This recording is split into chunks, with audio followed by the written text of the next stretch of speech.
Welcome everybody to a brand new Blu-ray and DVD out and about video today. And this week sees the release of Star Trek Picard Season 1 hitting store shelves along with the crime drama, The Tax Collector, the third in the horror anthology series Tales from the Hood 3. And Kino Lorber is releasing two Michael J. Fox titles, 1991's action comedy The Hard Way and 1987's comedy The Secret of My Success. I couldn't help myself.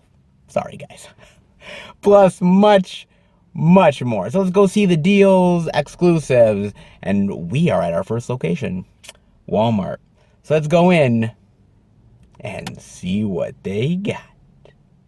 All right, everybody, we are in at Walmart, and there's actually some new releases worth talking about. Crazy enough, there is Star Trek Picard Season 1, baby, for $29.96. Look at this.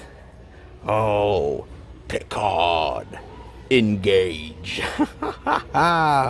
Oh, good to see Jean-Luc back, baby. Okay, so I ended up actually watching this through Amazon Prime. I actually got a 7-day free trial.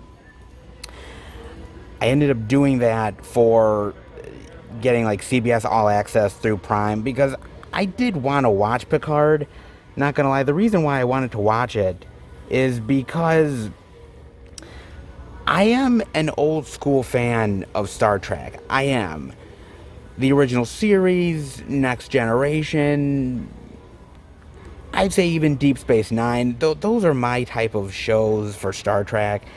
And I'm just a fan of the character of Picard. I think he's a very steadfast leader. He's somebody with a cool and calm head when he's not Locutus of Borg, of course. He's somebody who is a very different leader than somebody like Kirk was.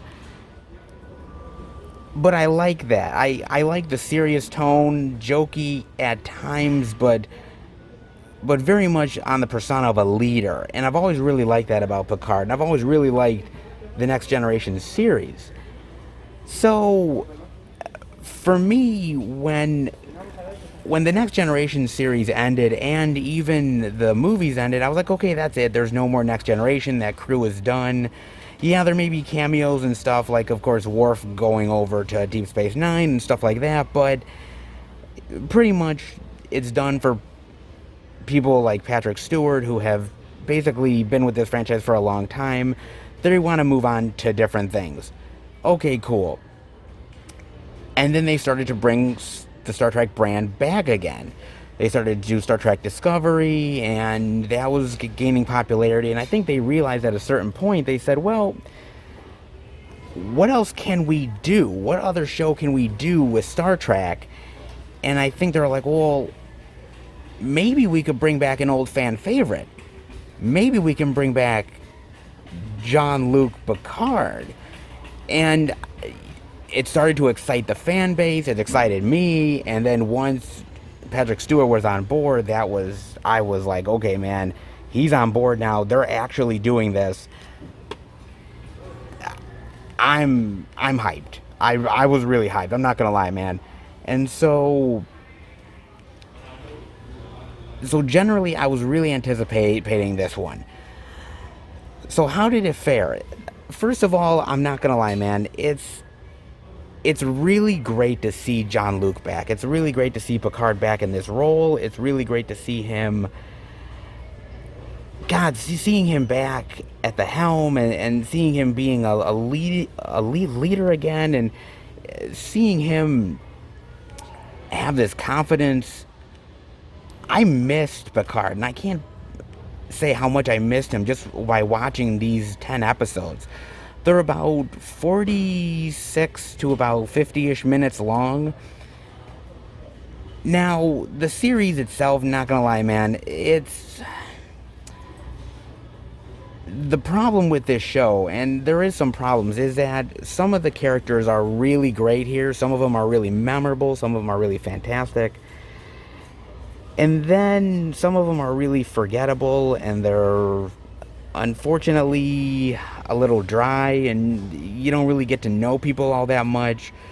It's cool to see fan favorites. It's cool to see Picard. It's cool to see Riker and Troy. It's cool, very cool actually, to see Seven of Nine. Seven of Nine, the good old days. Love me some Seven of Nine, baby. I think most male Star Trek fans definitely enjoy their Seven of Nine. It was great to see her. It was cool seeing some really unique things in here. Stuff like people getting Borg transplants taken out of them. The politics of, can you really trust these people? Things like the Romulans manipulating the situation. There's a lot of cool aspects to Star Trek Picard. And it's really cool to see Picard kind of being, in a way, a fish out of water. Because he's somebody who, to be honest with you, he's no longer part of Starfleet. He hasn't been for a really long time. And this world he doesn't really recognize. He's an old school admiral captain. He's an old school guy. And trying to wade through the waters of the new Star Trek world was very interesting. But the plot kind of got a little muddled, a little confusing. There is plot holes occasionally. And if you're an old school fan of the Star Trek shows, you might find a lot of inconsistencies that you're not happy with. That being said, I really do enjoy Star Trek Picard, man. I thought it was very well done just for Patrick Stewart alone. Because that's really what engaged me in the Star Trek show, was actually seeing Picard, seeing Patrick Stewart back in this role again, seeing some of the fan favorites. That's what got me. So, going with slightly low expectations, because it's not Next Generation, it's not some of these other ones. But I think if you guys are sort of jonesing for a little bit of nostalgia, I think Picard is pretty good at doing that. Again, it's a little muddled at times. The other new characters don't really make much of an impression on me.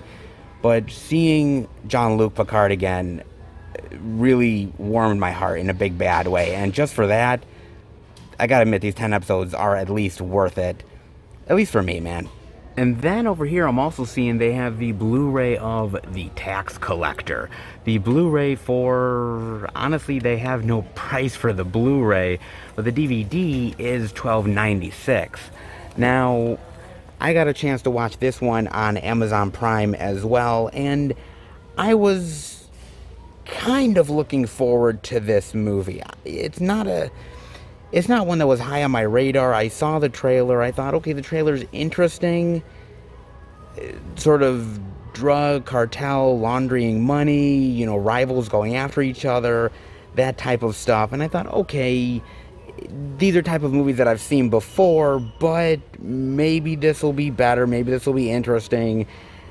Shia LaBeouf as a Mexican. Okay, let's see how convincing that one is. And so I said, okay, I'm gonna try for this.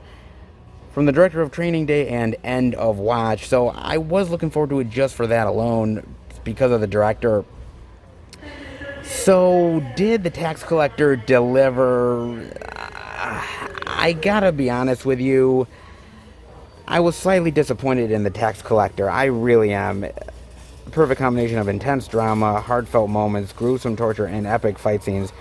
I wish I could honestly agree with that, but not close, man. A Godfather-like epic. What the hell are they talking about? Godfather-like epic. What? Get the fuck out of here. Okay. The movie's kind of decent, okay? The drama is really good here. Some of the action, honestly, is pretty cool. But the problem is, a lot of the characters are complete and utter scumbags. They're all evil people. There's no really redeeming value in any single one of them. Maybe there might be for like one or two of them, but unfortunately, like, they're victims of these sort of douchebags who are basically putting everybody else in harm. And it's just bad people killing other bad people, but there's no interesting characters, there's no unique personalities here.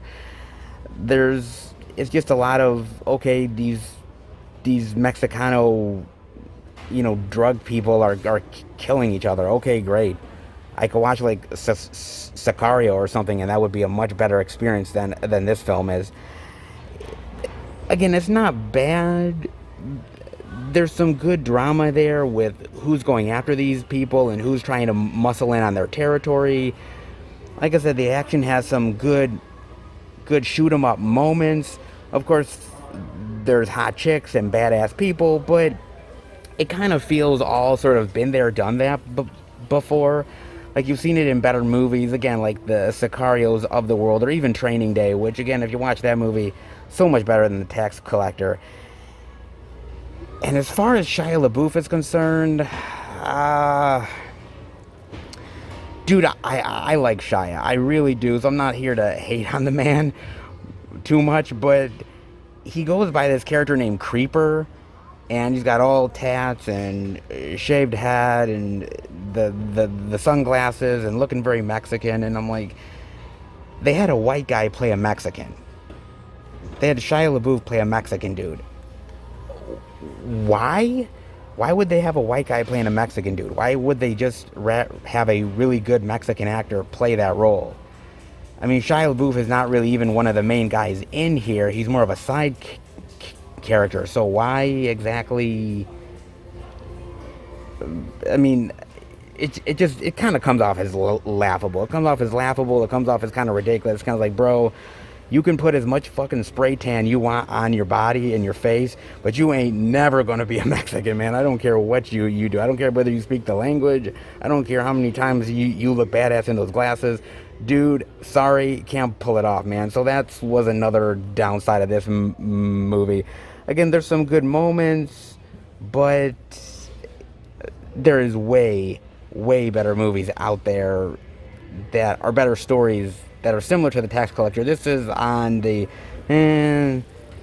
not as good as these ones. Not terrible, but a long ways off from some of the really great stuff. And a Godfather-like epic. I don't know what that dude was smoking. Maybe some of the drugs that these people are carrying, but I did not see Godfather-like saga. Not in the least bit, man. Not at all, man. Yeah. No friggin' way, dude. Other than that, that's all I'm seeing over on this end with Picard and The Tax Collector. Nothing else new over here, but I'm actually curious to see if they have anything else. And then over in this section, guys, there's actually more releases to talk about.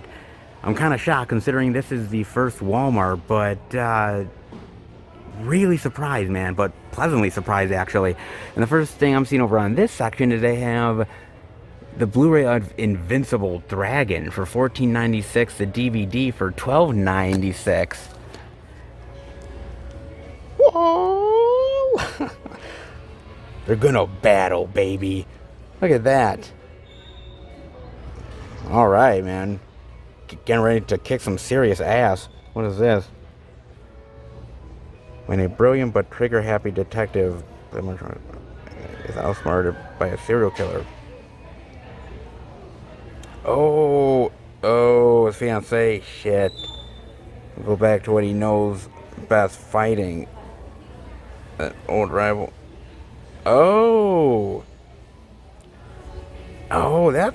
That kind of sounds pretty cool, actually. Invincible Dragon kind of looks like something I would kind of be into. I'm not huge into martial arts movies, though. I don't know whether I've told you guys or not. There is some martial arts movies that I do really enjoy, but I'm not, like, huge into the genre, and there's certainly a lot of new martial artists out there that I absolutely do not know about. Like, I know the old school people, obviously, the Jet Lis and the Jackie Chans of the world, the Donnie Yens, but some of these other people, like this guy Max Zhang, seriously no clue about that guy. Anderson Silva, Brazilian mixed martial artist.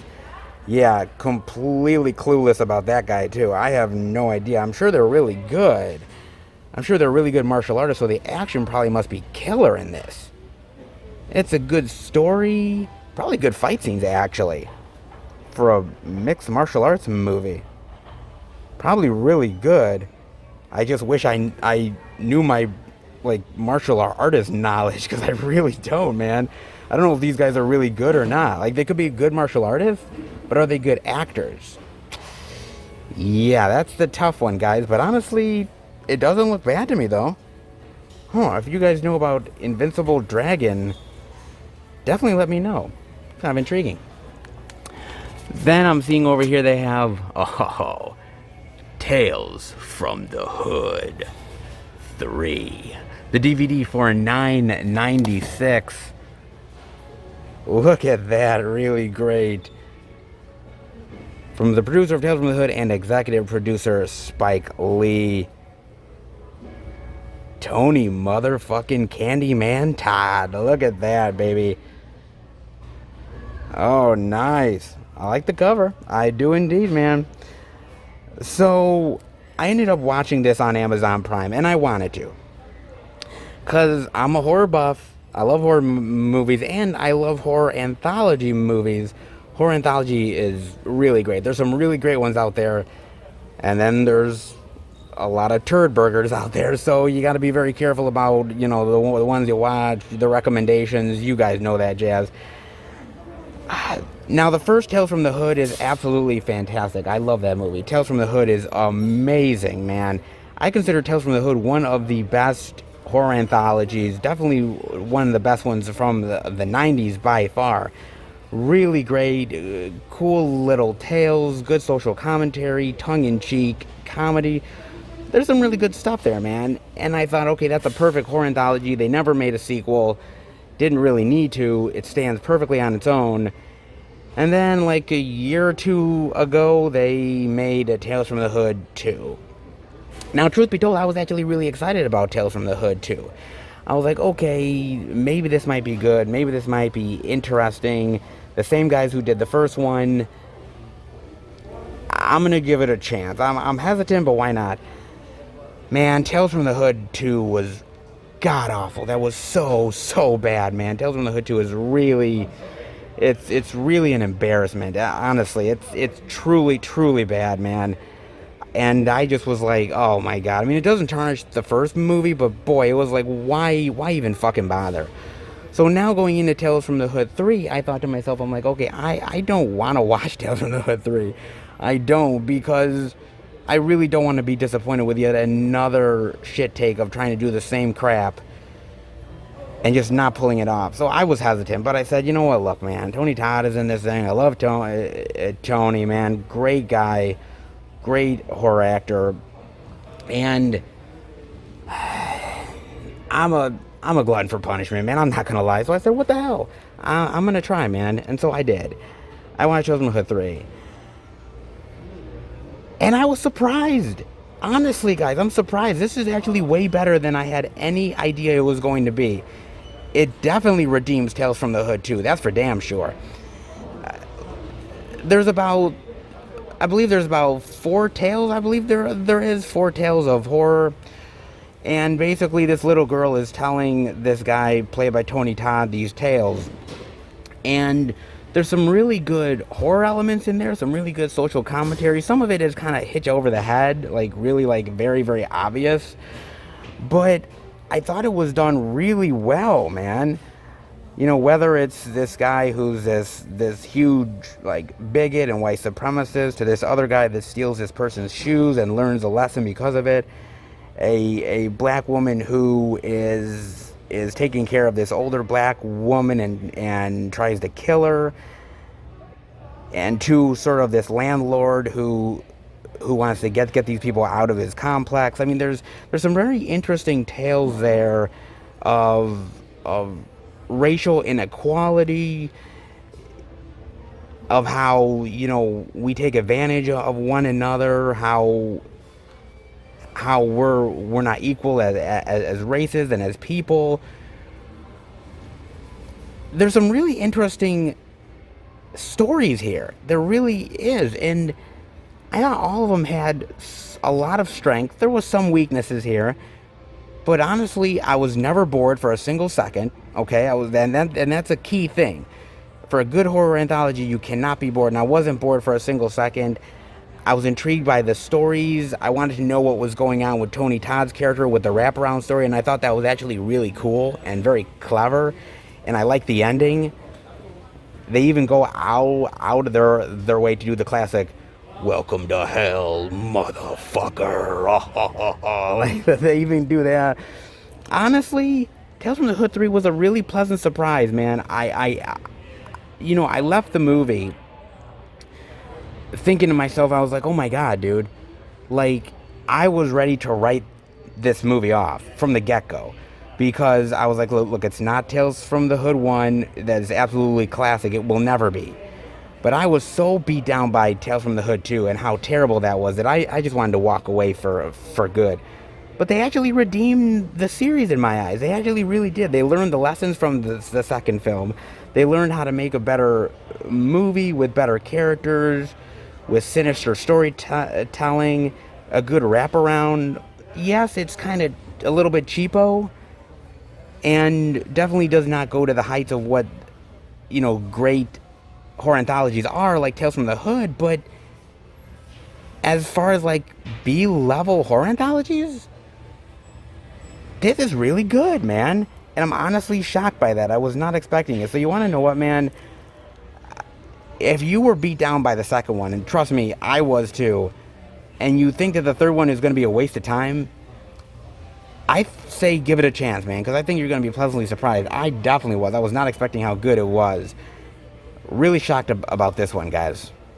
And then I'm seeing they have the DVD of the second for $9.96 with Ryan Phillippe and Casper Van Dien. Oh my god. They're in the same movie together? All that male machismo. Whew. I don't know if I can handle it, guys. Oh my god. Family comes first. Huh. A second. Wonder what this one's about. Protect what's yours. I like he has to hold up a sign. I'm here to help, really. I am. Kind of like a John McClane wannabe, I think. Possibly. Secret Service agent Vic Davis is on his way to pick up his estranged son Sean from his college campus when he finds himself in the middle of a high-stakes terrorist operation. The daughter of a Supreme Court justice is the target of his armed fashion will stop at nothing to kidnap her. Huh. So Ryan Phillippe is the good guy. Casper Van Dien is the bad guy. Huh, interesting. Casper Van Dien playing the bad guy. Usually he plays more of the hero. Playing the bad dude. Okay, I can dig that. Huh. Yeah, it kind of looks like a cool little action thriller. Ryan Phillippe sort of trying to be like all that machismo, yippee-ki-yay motherfucker. Like, he's no Bruce Willis, to be fair. Hell, he's not really even a Jean-Claude Van Damme. But I guess if you want C or D level, then why not Ryan Phillippe as far as, like, action heroes go? I'd rather see Casper Van Dien being the hero, wouldn't you? Of course, Ryan Phillippe will have to beat up Casper Van Dien and win the day. And Ryan Phillippe beating up Casper Van Dien... Come on, give me a fucking break. Oh, man. Well, looks decent enough. Interesting. The second. Okay. Then over here, I am seeing they have the Blu-ray DVD digital of The Secret Garden for $19.96. The DVD for $14.96. And I did not get a chance to watch this, but I have heard of this movie. Just didn't get around to actually watching the thing. But I gotta admit, though, it did look interesting. I've watched the trailer. I know that this is based off of a book series, if I'm not mistaken. Yeah, the beloved classic novel. I remember seeing, because they've done other adaptations of The Secret Garden. I know they have. And I've seen at least one or two of the other adaptations. I know, because the name is very familiar to me. But I did not get a chance to watch this one. I do like the story of this magical estate that she's on. And, sort of a child's imagination going wild. It's good for adults. It's good for the family. I do know that. This looks like an interesting one. It's got a good cast. Julie Walters, Colin Firth. I mean, good actors. I like the cover though. Very colorful. Something that would definitely attract kids, young adults. I think, regular adults too, who's read the novel and have seen the other adaptations. It doesn't look half bad. Kind of interesting. The Secret Garden. Probably really good.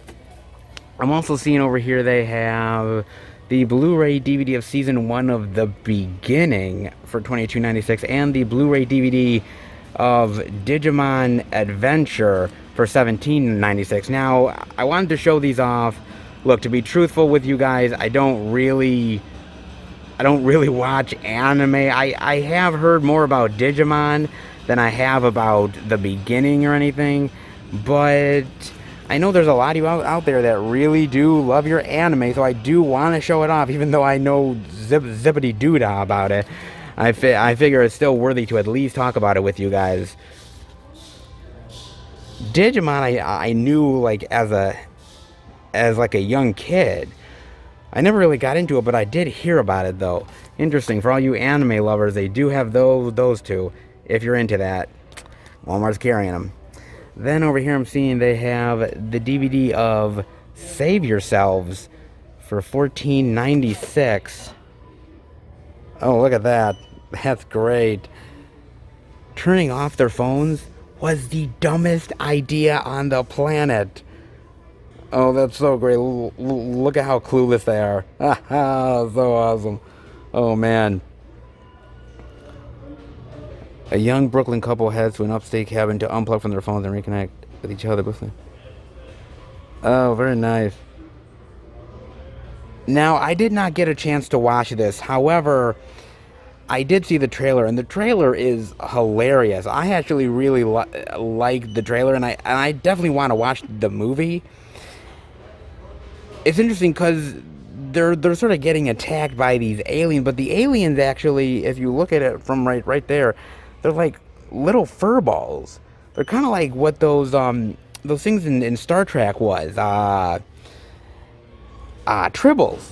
Yeah, tribbles, man. They look like tribbles. Like there's little tribbles, there's huge, gigantic tribbles, and they're to like take over the world or something. It's so bizarre and comedic, but it looks really fun, man.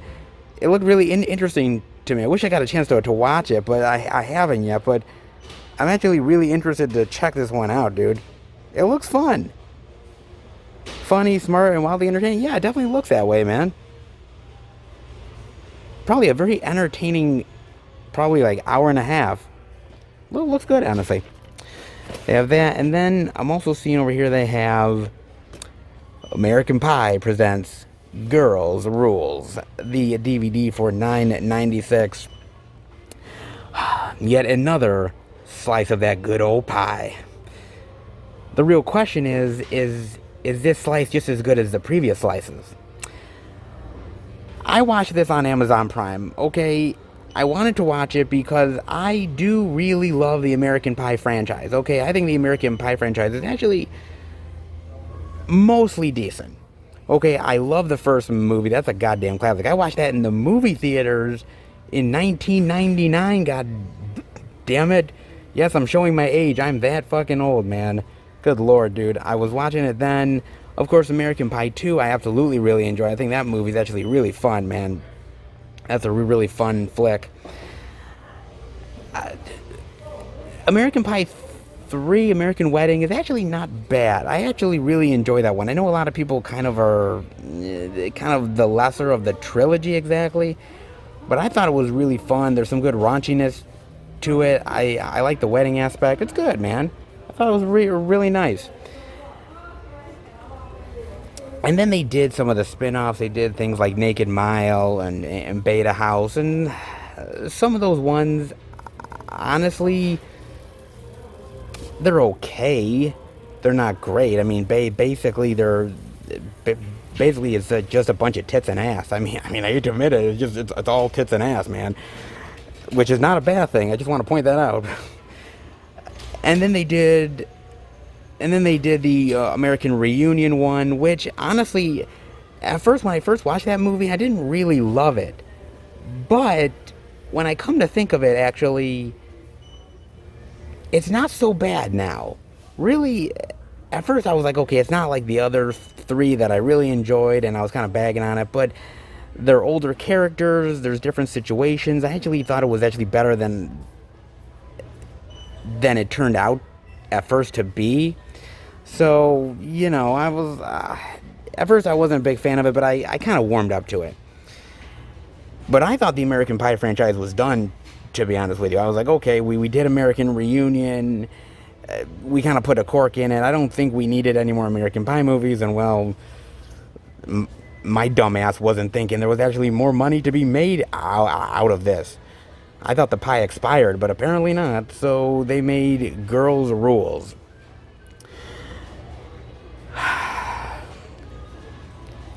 God damn it. Jesus. This thing is really bad, man. This movie is... Oh, God. Okay, so basically, all the American Pie movies, for the most part, was pretty much from the guy's point of view, right?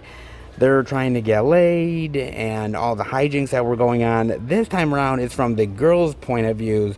The girls are trying to get laid, and, all the crazy and wacky hijinks that happens, or the lack of crazy and wild hijinks that happens, I should say. This movie is so tame. It is so literally tame. God, it breaks my heart, man. Yeah, the girls are hot here, but you don't really get to see much TNA. You don't get to see any, gross out comedy that some of the other American Pie movies have done. There's no nudity whatsoever here that some of the other American Pie movies were like champions for. The girls here, I can't root for any single one of them because their personalities are so fucking dry. They're so terrible. They're all conceited and full of themselves, and I just never really got into any of their characters. Their sex pack, which was like the most lamest sex pack I've ever seen in my life, it was just really, God, it was just so ridiculously tame. This is so predictable, and it is so timid of a movie. I know they're calling this an American Pie film, but I'm telling you guys that this is so far away from an American Pie flick. It is a pitiful version of American Pie, man. I mean, it's like if you're watching like a PG-13 episode of Dawson's Creek. Like, really? I mean, I'm not even kidding you guys. I may get more tits and ass out of a Dawson's Creek episode than I would this shit. There's so many terrible things about this. I mean, especially they demean the character of Stifler. There's a girl here, right here, who is the female Stifler. Now, I don't know where Stifler actually got a sister from, but whatever. Okay. And she's now like the hijinks, the wild character. Dude, I am sorry. She is so pitiful as a Stifler character. My God, man. Man, this chick should be in movie jail for trying to even compare herself to Steve Stifler, because she is... Oh my... I wanted to just really just like wring her neck and be like, you will never, honey, never be Stifler. Never. You're not that clever at anything. You're not good. You're just a pale comparison, honey, and you're not even good at that. Oh, man, I really didn't like that. And then there's other things, even like gross out stuff, which could have been cool. Like they go to like a porn shop, right? And I'm sorry, but No porn shop in my life ever looks like that. That looks like it came out of the catalog at J.C. Penney's. I'm like, I've been to some porn shops in my day. They don't look like Bontons or J.C. Penney's. Okay, I'm sorry. They are seedy things with some weird toys, and they can't even get that right. They can't even get the sexual aspects right. They can't get the comedy right. They can't get the characters right. This is a stinky pie that you do not want to eat. I'm telling you, man. This movie is bullshit, and I hate this movie so much, man. This is a sorry excuse for an American Pie movie. I'm not a fan, to be fair, of Beta House or Naked Mile or anything. I'm not, but you want to know what? I will take those in a heartbeat over Girls' Rules. Absolutely. Oh my God. I would literally rather stick my dick in a hot pie and watch this steamy pile of shit ever again. Ever. Oh, I hate this. Oh. What a sorry, sad excuse for a comedy, and a sorry, sad excuse for an American Pie movie. Really bad. I do not like that stinky pile of shit, dude. Really.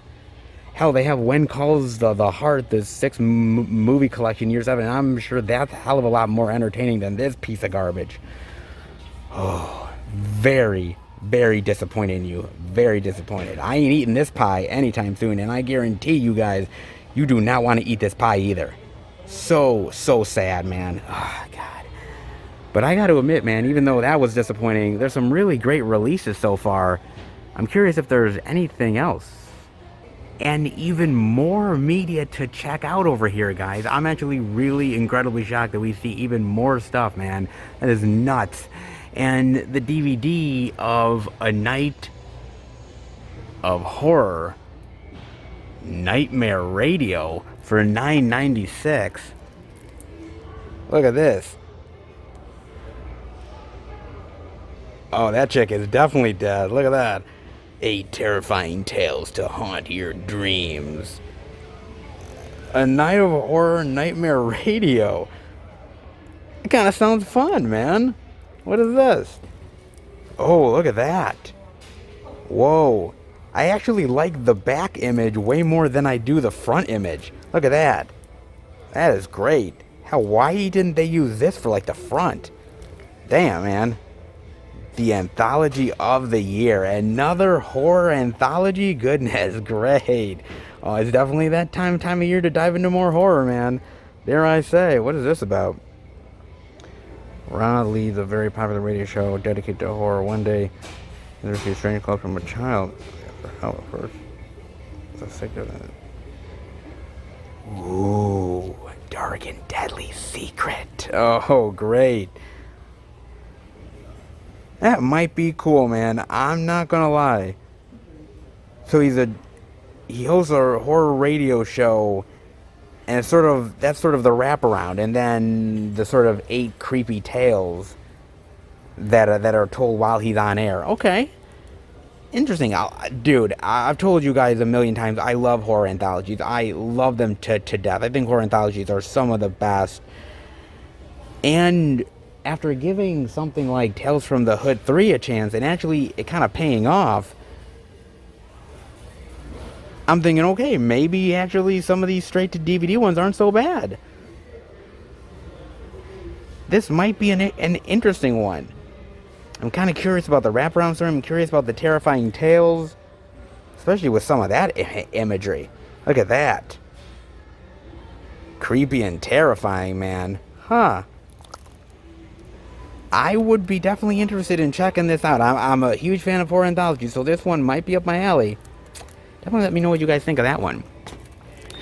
Then I'm seeing they have Abigail Haunting, the DVD for $9.96. Look at this thing. Ooh, she needs to put some ointment on that. It's kind of cracking, just a teeny tiny bit. She's got more problems than that, though. Some lies never die. I like the cover, not bad. Oh, look at that. Look at that. You know what that looks like? It looks like, you know, a member of the flock of seagulls like sucked too much dick. It looked really like he sucked way too much dick, and now he's like he's left in that position. I feel so sorry for you, bro. I really do. I hope he was worth it. I really do. After escaping the clutches of an abusive relationship, Katie reluctantly returns to the foster home she grew up in. Little does she know, her foster mother Margaret is harboring a sinister secret dating back a decade. Ah, don't you hate when that happens? They always have a dark secret. God damn it. Now Katie finds herself caught up in a horrifying family drama while confronting an angry spirit named Abigail. Abigail or Annabelle? Yeah, you get that, of course. Yes, demonic possession and creepy people, dark secrets. You know the catch, guys. We've seen a bunch of these movies. Yet another one to dive into. It might be good. It might be. There's so many of these about like haunting films of like these ghostly entities that want to inhabit your body and the evil spirits. There's so many of them. My God, man. Good Lord. This kind of looks interesting. Some cool death imagery, possibly. It might have a decent recipe for a success, but with so many on the market, I don't know if it'll deliver. Cover's good though. Then I'm seeing they have the DVD of Ashfall for $9.96.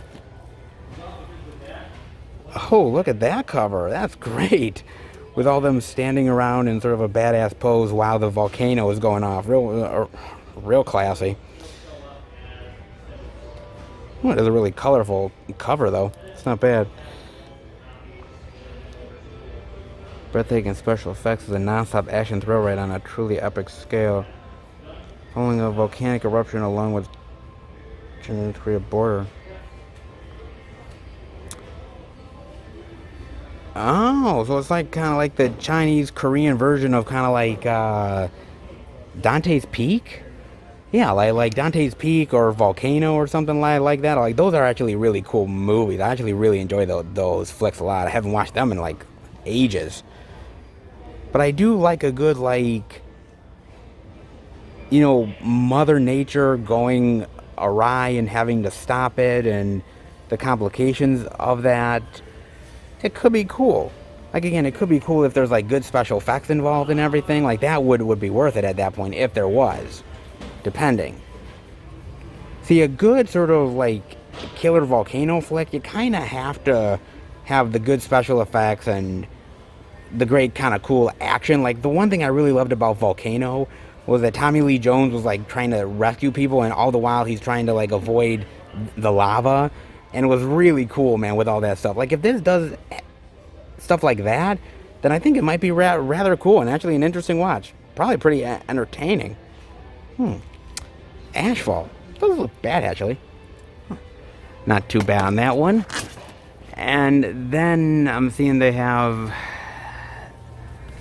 really, based on a Harlequin novel, Love in Harmony Valley. Love will find you. Bleh. And then I'm seeing they have the DVD of The Pale Door for $9.96. I really like that cover, man. With sort of the western town there and some sort of evil spirit or something. It was the perfect score, but hell was their reward. Presented by Joe R. Lansdale, writer of Bubba Hotep and Cold in July. God, I really love Bubba Hotep, man. Bubba Hotep is fantastic. I'm still pissed to this very day that we never got that great prequel to Bubba Hotep that we were kind of promised, with Bruce Campbell playing a younger Elvis and battling, I think it was supposed to be like she-vampires or something. It was supposed to be some sort of wild thing, man. I wish we would have gotten that, dude. But Bubba Hotep is really great, man. Pale Door. The Dalton Gang find shelter in a seemingly uninhabited ghost town after a train robbery goes south. Seeking for their wounded leader, they are surprised to stumble upon a welcoming brothel in the town square, but the beautiful women who treat them are actually a coven of witches. Oh ho ho! Hey, you guys fucked up. With the very sinister plans for the unsuspected outlaws, and the battle between good and evil is just beginning. Ha ha! At first, you're thinking, oh my god, a brothel. Oh baby, we can heal our wounds. We can get a little poon pie. Like, okay, baby, we got this, you know. And then it goes so wrong. Just because you can score doesn't mean that you should. Probably the lesson to be learned from this one, guys. The Eldor. I like that sort of these coven of witches with these weird sort of like, almost like weird like demonic goat skulls or something. So this sort of outlaw gang is trying to fight these coven of witches. Gee, I wonder who's gonna survive that one. Like, oh man, I like a good twist in a Western. I really love a good twist at times, man. And there's certain ones that are really good at that. Like, I remember first time ever watching From Dusk Till Dawn, and there was that great twist there at the halfway in the film, and you weren't expecting it. And this kind of has that same flavor to it. You think it's one thing, and it turns into another. Very interesting. It kind of looks cool to me. And from Jorah Lansdale, Bubba Hotep. Not bad. Guess wish we would have gotten that damn prequel. It looks good, though. Then I'm seeing they have the DVD of Yummy for $9.96, a Shudder original. Human flesh never tasted so good. Oh, look at that. Yeah, she's definitely hungering for something. And I'm not willing to give up my flesh, guys. I don't know about you. I'm definitely not willing to do it. Run for your life. While waiting for his girlfriend to come out of surgery, Michael stumbles upon a terrifying young woman gagged and strapped to an operating table. Oh, viruses that turn into blood-thirsty zombies, baby. Of course they do. Yet another one of those virus turned zombie. We've seen a lot of those, man. Whether it's sort of Resident Evil, which is one of those. Of course, 28 Days Later could be considered that. I'm actually kind of curious what you guys think, because some people look at sort of people turning into zombies through viruses, not actually a zombie movie. Because a lot of people have talked about how 28 Days Later is not actually a zombie movie. It's a virus turning people into zombies, which is not actually considered a zombie movie. I don't get into the crazy debates, man. If it's a zombie, it's a zombie. You know, what the hell. But there is a huge debate about that. I'm kind of curious as to the way you guys think, man. But it could be an interesting survival tale, zombie epic. Again, I've watched a few Shudder originals, but I definitely have to watch more. Some of the Shudder ones I've watched are good. Others, not so hot. I've heard mixed things about some of the Shudder originals, but Yummy? Zombie survival? Might be interesting. I love zombie movies, but unfortunately, not all zombie movies are created equal. Could Yummy be one of the better ones? Now, hard to tell, but might be. If you consider a virus turning people into zombies a true zombie tale. Some people don't. Huge debate. Not me, man. Not me. Then I'm seeing over here they have the DVD of Blackwater Abyss for $9.96.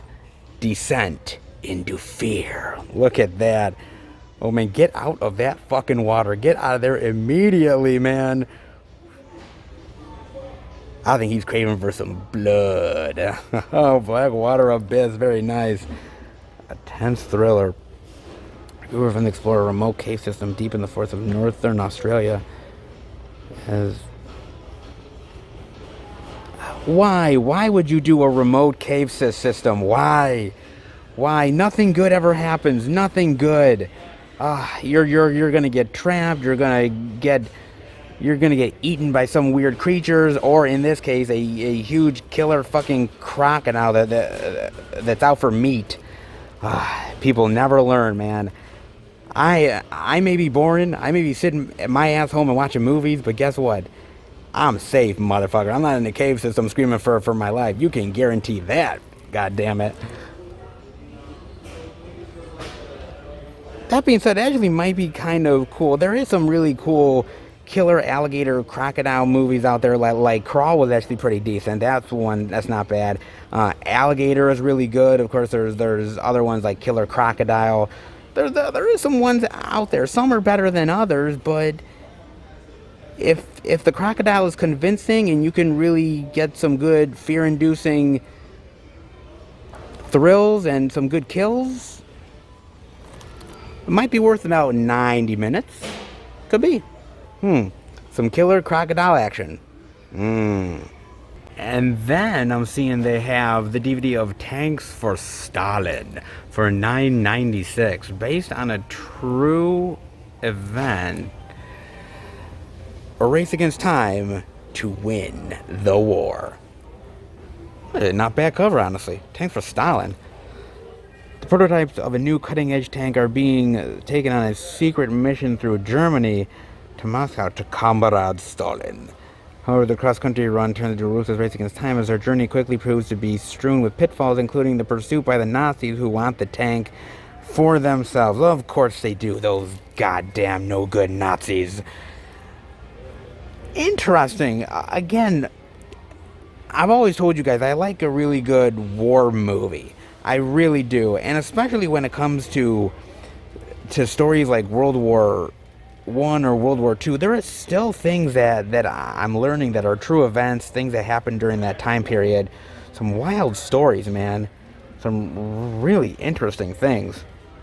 Some wild storytelling that happened. That some of these true tales I never hear of. I really never do, man. It looks interesting. I've never heard of the tale, so might be something worth checking out.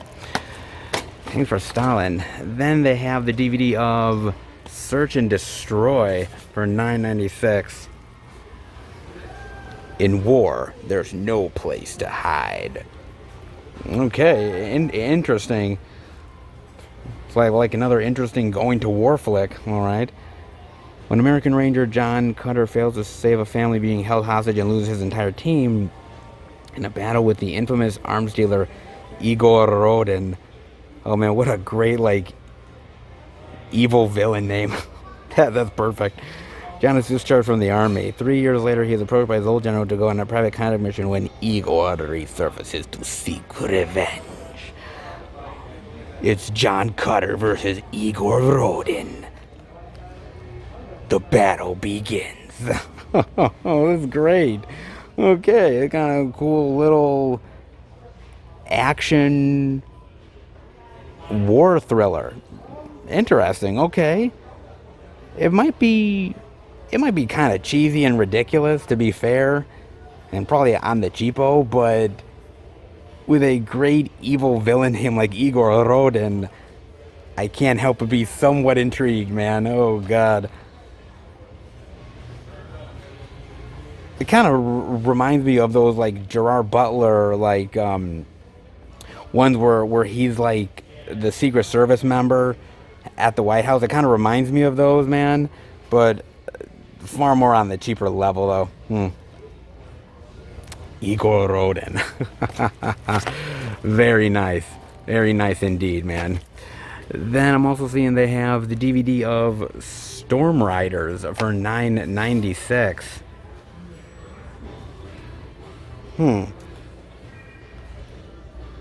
Only the strongest will survive. Very nice. Okay. Storm Riders.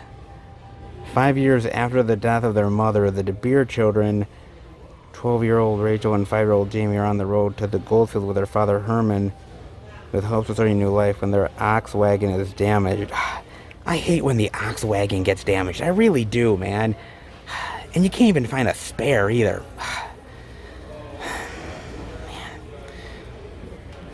Unfortunately, it can't call AAA either. That sucks. It takes shelter on a farm owned by the Lund family with the storm approaching. When the pet calf goes missing, the young boy heads out in the storm to look for it. Calf's gone, kid. Sorry, calf is long gone, man. Just consider it a loss and move on. Then search party and race against time to find the boy. What proves once again that in this territory it's survival of the fittest. Very interesting. Being in a storm, surviving that, probably not a lot of food. You know, people dying all around you. Yeah, it kind of has some vibes of like the Donner Party. And if you guys know anything about the Donner Party, you know that did not end exactly how it was supposed to end. Some people definitely got devoured quite a bit. Oh boy. I hope that's not how this ends. Because some people are going to be some major meat eaters, man. There ain't no vegetarians in this group, I can guarantee you that much. Oh man. Oh, it's kind of interesting. A cool little old school survival tale. And just things storm riders. All right. Not bad, man. I mean, mind you, there was actually supposed to be more here, but this section is all empty over here, man. Some of the other straight to DVD and indie flicks. But I got to admit, man, I mean, with some of the titles over here, some of the titles here as well, and then some of the bigger releases too, this week definitely shocked me, man. Like here at this Walmart, like I was so not expecting this. This was massive, mega release week here, and it is amazing. Just goes to show you that you never know until you do the out and abouts. And this week, hell, definitely proves it. What? Oh my god. Oh my friggin' god, guys. I was so not expecting how many titles I saw this time around at the first Walmart. I so was not expecting it, man. Holy shit balls, man. Wow, that was crazy, massive, insane. Not only did they have some of the new releases this week, but they had some of the indie title goodness that we come to expect from the second Walmart, man. What the hell? Like, it's either famine or feast. And this time was feast in a big bad way, man. Holy shit. I am so shocked this week, man. Is this like the start of like every single week being like this? Because if it is, man, I am a very, very happy man if that is the case. I kind of doubt it.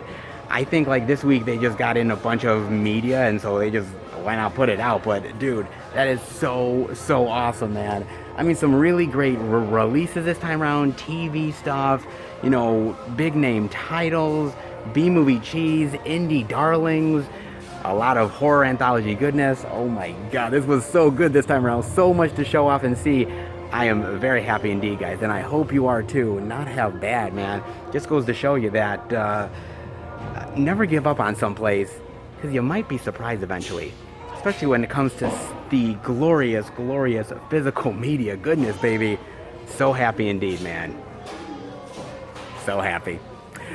Let's hope this luck continues for weeks to come. But hey, I'll take a win this week for sure, man. I hope you guys enjoyed it. All the physical media wonders.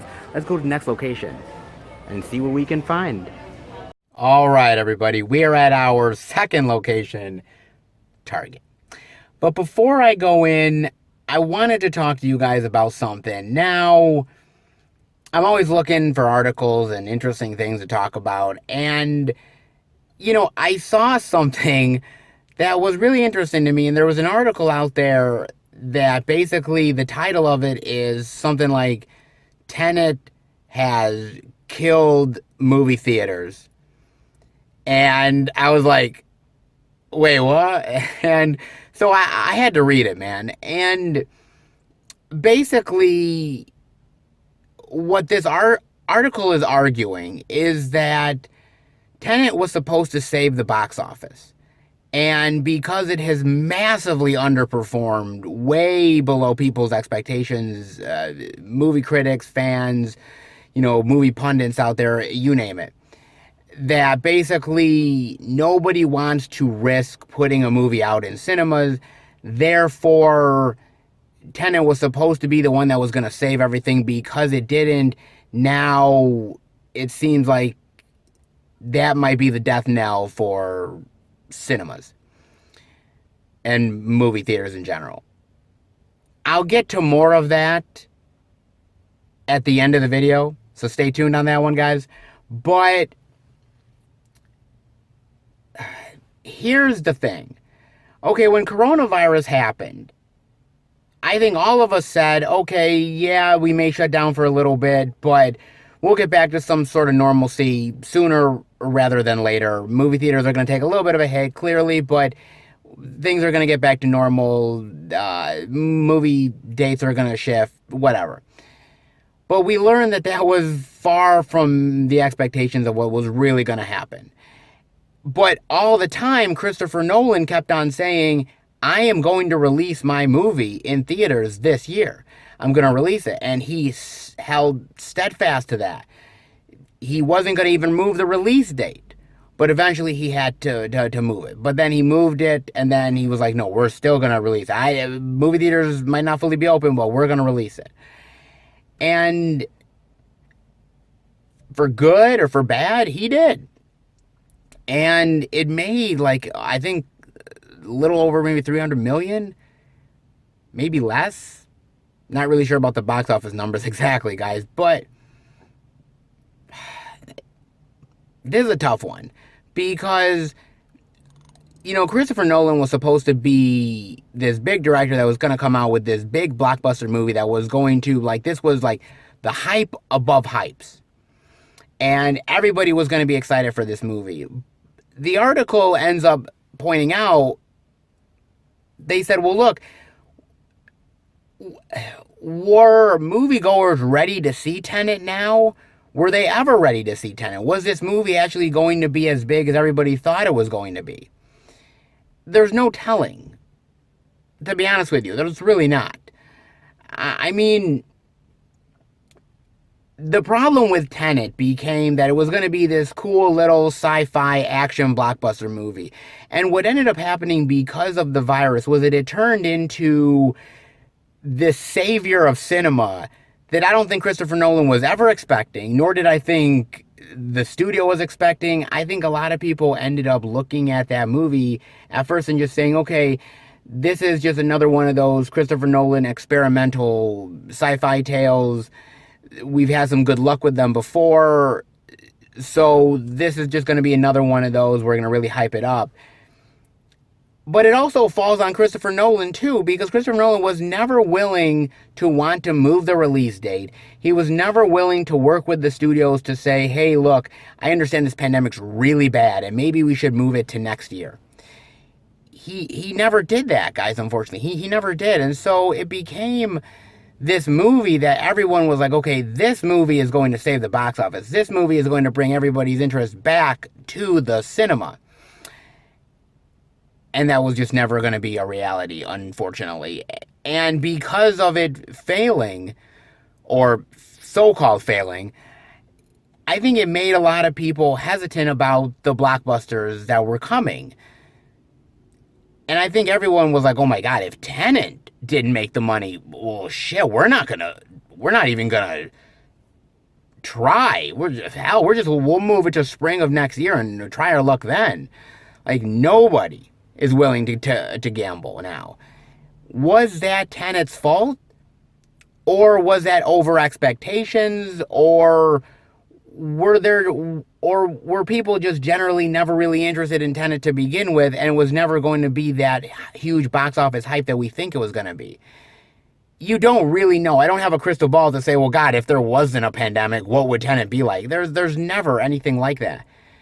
But to try to pin our hopes and dreams on one movie to save everything, that's a little much, man. And I think as moviegoers, especially with this pandemic, we look at these movies that are coming out and we said, God, if Tenet only had made, you know, like $1 billion at the box office, then maybe these movies would have said, well, fuck it, we're going to put them out. But that was never Tenet's responsibility. to be that way. And I feel like trying to put those parameters on a single movie is astronomically high. And it was never going to succeed. It was never going to succeed at all. No way. So, did it kill the box office? Did it kill movie theaters? No, I don't think Tenet did, but I think a lot of movies that were looking at Tenet to maybe give them a certain reassurance, yeah, it didn't do that. And so now this movie slightly has egg on its face. Christopher Nolan slightly has egg on his face. And would it have just been better had this movie just said, screw it, we're going to move to 2021? I don't know. I think that we're all looking for something to save the box office. We're all looking for something to be a savior. But when you put too much expectations on something, no matter what it is, you're bound to be disappointed. And this is just another one of those articles that is just, wow, I'm incredibly disappointed. But that movie, that was never meant to be the goal of the movie. And putting those parameters on it just really just puts it in the clutches of over expectations. And no movie, I don't care what it is, can ever really reach those heights. Definitely let me know what you think about that, guys. I don't think it was ever meant to be a savior of the movie theaters. But apparently that's what they're writing now. But speaking of movies, well, this week, man, it's a little bit better. There's a lot of media and releases, especially at that first Walmart, which I so was not expecting. What are we going to find at Target? Well, I'm kind of hoping for some good stuff this week. A little bit more than usual. But the only way we're going to find out is to head inside. So how about we check it out? All right, we are in at Target, and looks like a few things worth talking about. Very nice. Knew it was going to be a good week for Target with all the releases. Very nice. And the first thing I'm seeing is they have the Blu-ray of The Tax Collector for $14.99. Badasses, babes, and bullets. It's a recipe for success, but for this movie, it's a little bit more difficult. They didn't quite pull it off. Now, look, I'm going to be real with you guys. I'm going to be honest. Now, this movie is directed and written by David Ayer. Now, David Ayer is a really good director, a really great writer. He ended up writing movies like Training Day, Dark Blue, SWAT. I think he even helped write the first Fast and the Furious, if I'm not mistaken. Yeah, I think he did, man. And he's done some interesting directorial efforts. Fury, which is actually really good with Brad Pitt. He directed that movie Sabotage with Arnold Schwarzenegger, which not bad. Street Kings with Keanu Reeves, which is pretty good. Harsh Times. He's not a bad director. Of course, he did Suicide Squad, which the less said, the better. But he's good at what he does. He's good at showing and portraying this really gritty world with this really greedy and seedy people. And sometimes he's able to pull it off. Actually, I think most of the time he's able to pull it off really well. But with The Tax Collector, I felt like the problem is we don't have a very ruthless, intriguing character like somebody like a Denzel Washington or somebody like a Kurt Russell. We don't have a hard ass like Brad Pitt in Fury. We don't have a very unique and interesting character in order to carry us through. We have these dudes that are making these seedy deals and beating people up and just taking advantage of the system, but they're not really charming and they're not really fascinating or interesting. And I think for these movies to be successful, you need a character that you can root for good or bad. You didn't exactly love Denzel's character in Training Day exactly, but you were like, okay, this guy is suave, he's smooth, he's badass, you can respect him, but you're terrified of him at the same time. There's not really anything like that. Maybe that's what's supposed to be Shia LaBeouf's character, but with him like with the fake spray tan and trying for him to be like this fake cholo. Dude, it didn't work whatsoever. It was really ineffectual. And so there's no characters really grasp onto. Yeah, the action can be as good as it wants to be, and you can have hot oiled up girls, with huge tits, but unless you're interested in the material, unless you have some interesting characters to want to root for, it kind of all falls apart. And I kind of feel the tax collector is like that.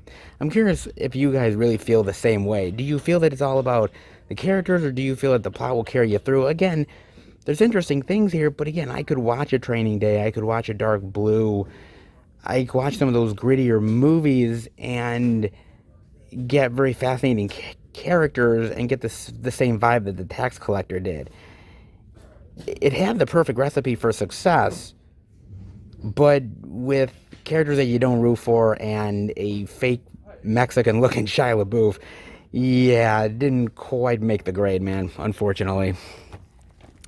Then I'm seeing they have the Blu-ray of the second for $16.99. Kind of shocked to see this one here, but guess this one is just gonna follow us around, man. Ryan Phillippe, Casper Van Dien. Actually, speaking of which, when was the last time that Ryan Phillippe was actually in a very big movie with a prominent role?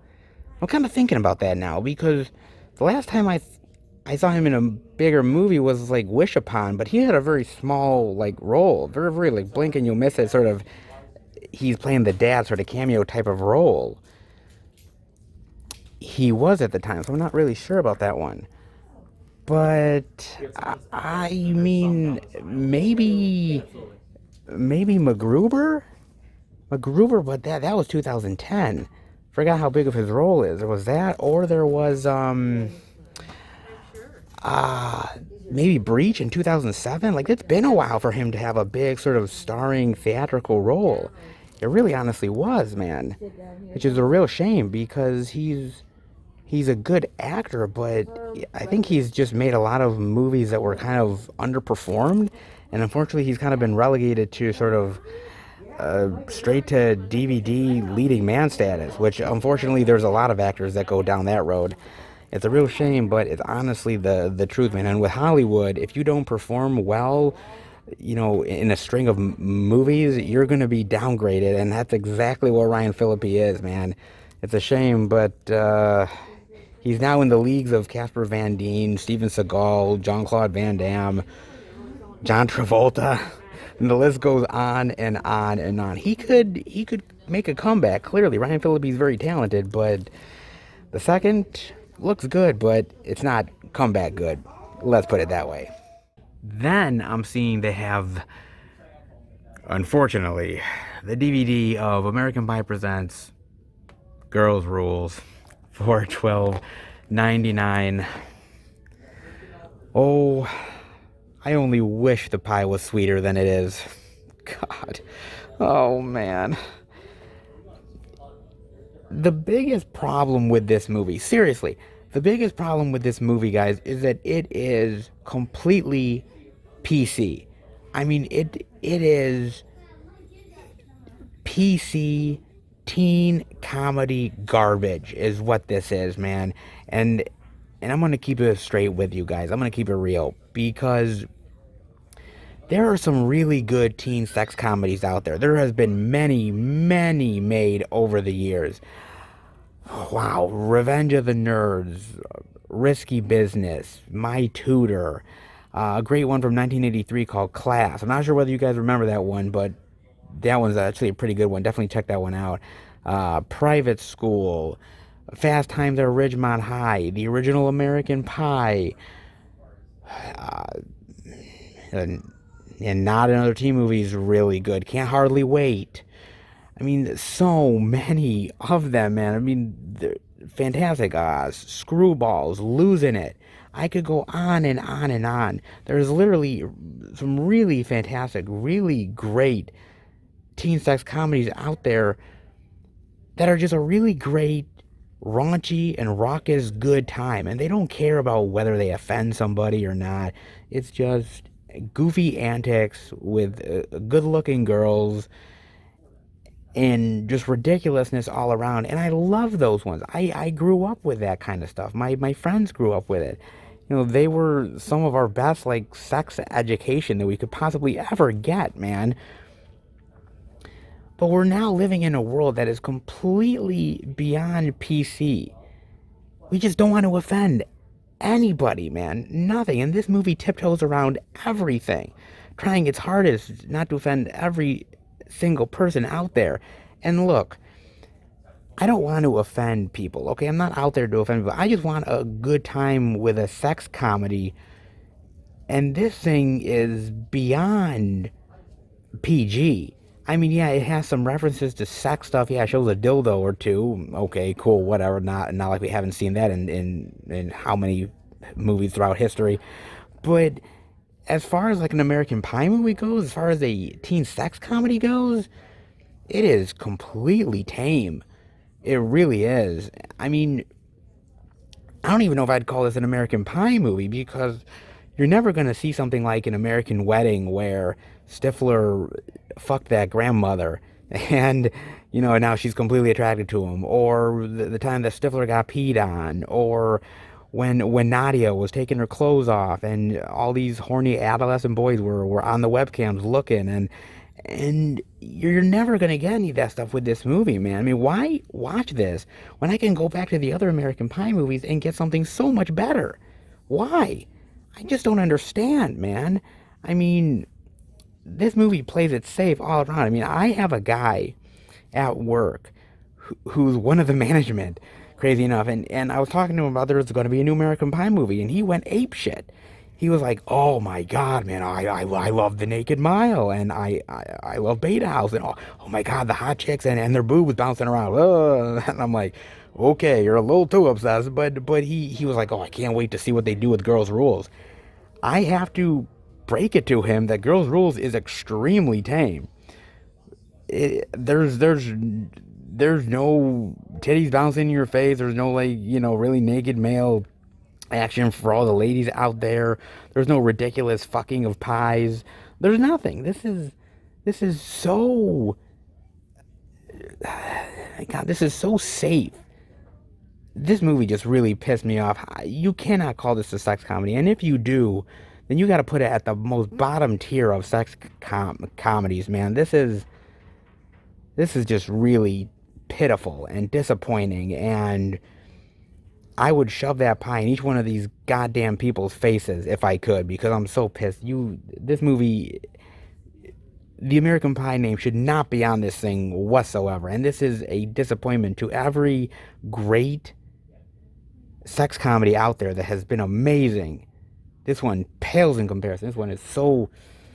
Oh, I would literally take the DVD slipcover here and wipe my ass with it and get slivers, then ever watch this piece of garbage again. So bad, man. So impossibly bad. And that...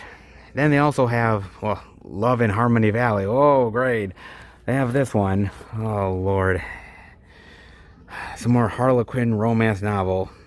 Movie goodness. Bleh. And then I'm seeing over here they have the DVD of Save Yourselves for $16.99. Again, I really love that cover, man. They're like, oh? Which is pretty much most people if aliens were to be attacking the planet. I think we'd all be like really fucking clueless, man. Now, I heard through IMDb, I didn't really read any spoilers, but they did say that they didn't really want to over-explain the aliens. They give very, very sparse details about the aliens, and they actually, the filmmakers actually came out and talked about how one of the pet peeves that they have about sci-fi alien invasion flicks is that we over-explain the aliens too much. That we go out of our way to explain every little bit of thing about them, their weaknesses, their strengths, what planet did they come from, what's their politics, what clothing do they wear, I mean, we go into every little thing, how they have kept children, for Christ's sake. I mean, the reproduction aspects. We talk about everything with the aliens, and the filmmakers kind of were like, okay, no, we're not going to do that. Nah, fuck that. And I'm kind of curious as to what you guys think. What approach do you like? Do you like the more we're not going to say much about the aliens, give you a little bit more intrigue about it, or do you like the over explanation? Do you like sort of the Independence Day nature of it, or do you like something, like that really cool sci-fi movie with Natalie Portman there that I really like when the aliens come down and they're sort of growing and morphing into something. You don't really get the answers. You don't really get to understand what's going on with the aliens or why they're doing what they're doing. You don't really know. And I think you can kind of make up some things in your mind. You can make up some aspects of it, like, okay, what is their purpose? What is their reasoning? Why do they want what they do? I'm sort of half and half. I think on one hand, I like the intrigue. I think you look at something like District 9, right? You look at something like that where they explain a certain amount of the aliens, but they don't explain everything that you feel like you need to be hit over the head with it.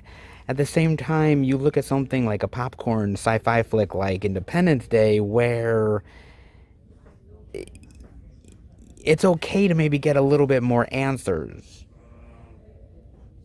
I'm kind of curious as to where you guys think about this. What are the ones that do you prefer? Do you prefer the more mysterious aspect of the aliens, or do you want to dive into every little answer and know everything about it? And I guess that's kind of curious about the movies that you guys watch, because, are you okay with mystery, or do you want the answers? And if you don't get the answers, you'll be frustrated. I'm curious about that, man. Really am. Definitely let me know about that. Then I'm seeing they have the Blu-ray digital of Valley Girl. Yes. Valley Girl came out this week. Actually, the remake to Valley Girl, I should say. The Blu-ray digital for $14.99. And this is, as I said, a remake to the 1983 classic. Oh my God, 1983. Good Lord, man. Starring Nicolas Cage, man. When Nicolas Cage was like cool and hip and hot, I was like, wait a minute. There was a time when Nicolas Cage was like that? Yeah, there actually was. Crazy enough to think about that, man, but it really is true. So, this is yet another remake down the lane of remake after remake after remake. Basically, it takes the same story, a lot of times the exact same dialogue, and turns it into a musical. Now, the 1983 film, to be fair with you guys, had musical moments at times. It did, but it was not a straight up musical. This Valley Girl flick is actually a straight up musical. They take a lot of songs from the 80s and spin them into musical numbers with song and dance. It's the same basic story, same basic idea, just taking it and, more flashy, more colors, crazy dancing, and, more nostalgia than you can fit into a season of Stranger Things. So, yeah. The real question is, did it work? And I think that's the real question here. What I will say to you guys is that I think Valley Girl is a pretty decent movie overall. I think the characters are still likable. I think the acting is well done. I like them singing. I like the dancing. It's all very harmless. It's fine. But when I watch the movie, I have to admit the problem with it is it's kind of forgettable. To be fair with you, it's really forgettable, and the other problem is it just feels very safe, and it feels very disposable. It just feels like a movie that was made because somebody thought, hey, why not make another musical, and we have this Valley Girl thing, so let's just do it. It just feels like one of those remakes that's very disposable. It didn't need to be made. you could just watch the 1983 movie and still get all the fun and all the cool stuff. You don't need to watch this if you already enjoyed the first Valley Girl, which is a classic and definitely a must watch. Then this is kind of like just very safe, disposable cinema. It doesn't offend anybody. You have a good time, and afterwards you kind of forget about it. And that's what this version and remake of Valley Girl is. It's fun while you're watching it. I was singing to the 80s songs that I love. The characters are very likable and welcoming. The dancing is cool. It's all very safe and, you know, easy to digest. But is it something you're really going to remember? Unfortunately not. Like I said, the first Valley Girl, yes, it's a little like, dated, obviously, with the Valley Girl stuff and very superficial. But this one I think is very superficial because it just hits you over the head with the nostalgia. And yeah, the music is great, but it's nothing really original, nothing really new. And at the end of the day, there's better musicals, there's better things out there that you can find time for. Valley Girl seems like it's one of those movies that unfortunately uh kind of unfortunately is a waste of a remake, a waste of everyone's talent. They could have been doing better work, but they chose to make a Valley Girl musical, and that's a shame. It's not terrible, but it's pretty much a disposable waste. Yeah. They also have the DVD of Blue's Clues, Caring with Blue, for $99.99. I kind of knew they were making new Blue's Clues stuff for Nickelodeon, but honestly, I have not watched Nickelodeon for a very, very long time, and certainly do not watch Blue's Clues. Whatever happened to the original guy that was hosting Blue's Clues? Didn't he like go crazy or something and like isolate himself away from the world, or wasn't he become a drug addict or something? Like he did some like really crazy stuff. I mean, I think he like lost his sanity or something. But when you're trying to relate to an animated blue dog, I guess that's what happens.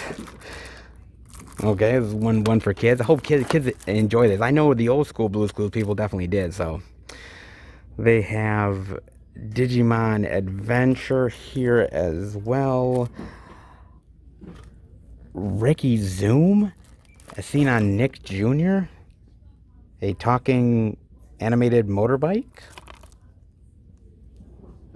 Oh, that's weird. Oh man, maybe I have to be on mushrooms to Ricky Loop, Scudio, and DJ. Oh, okay.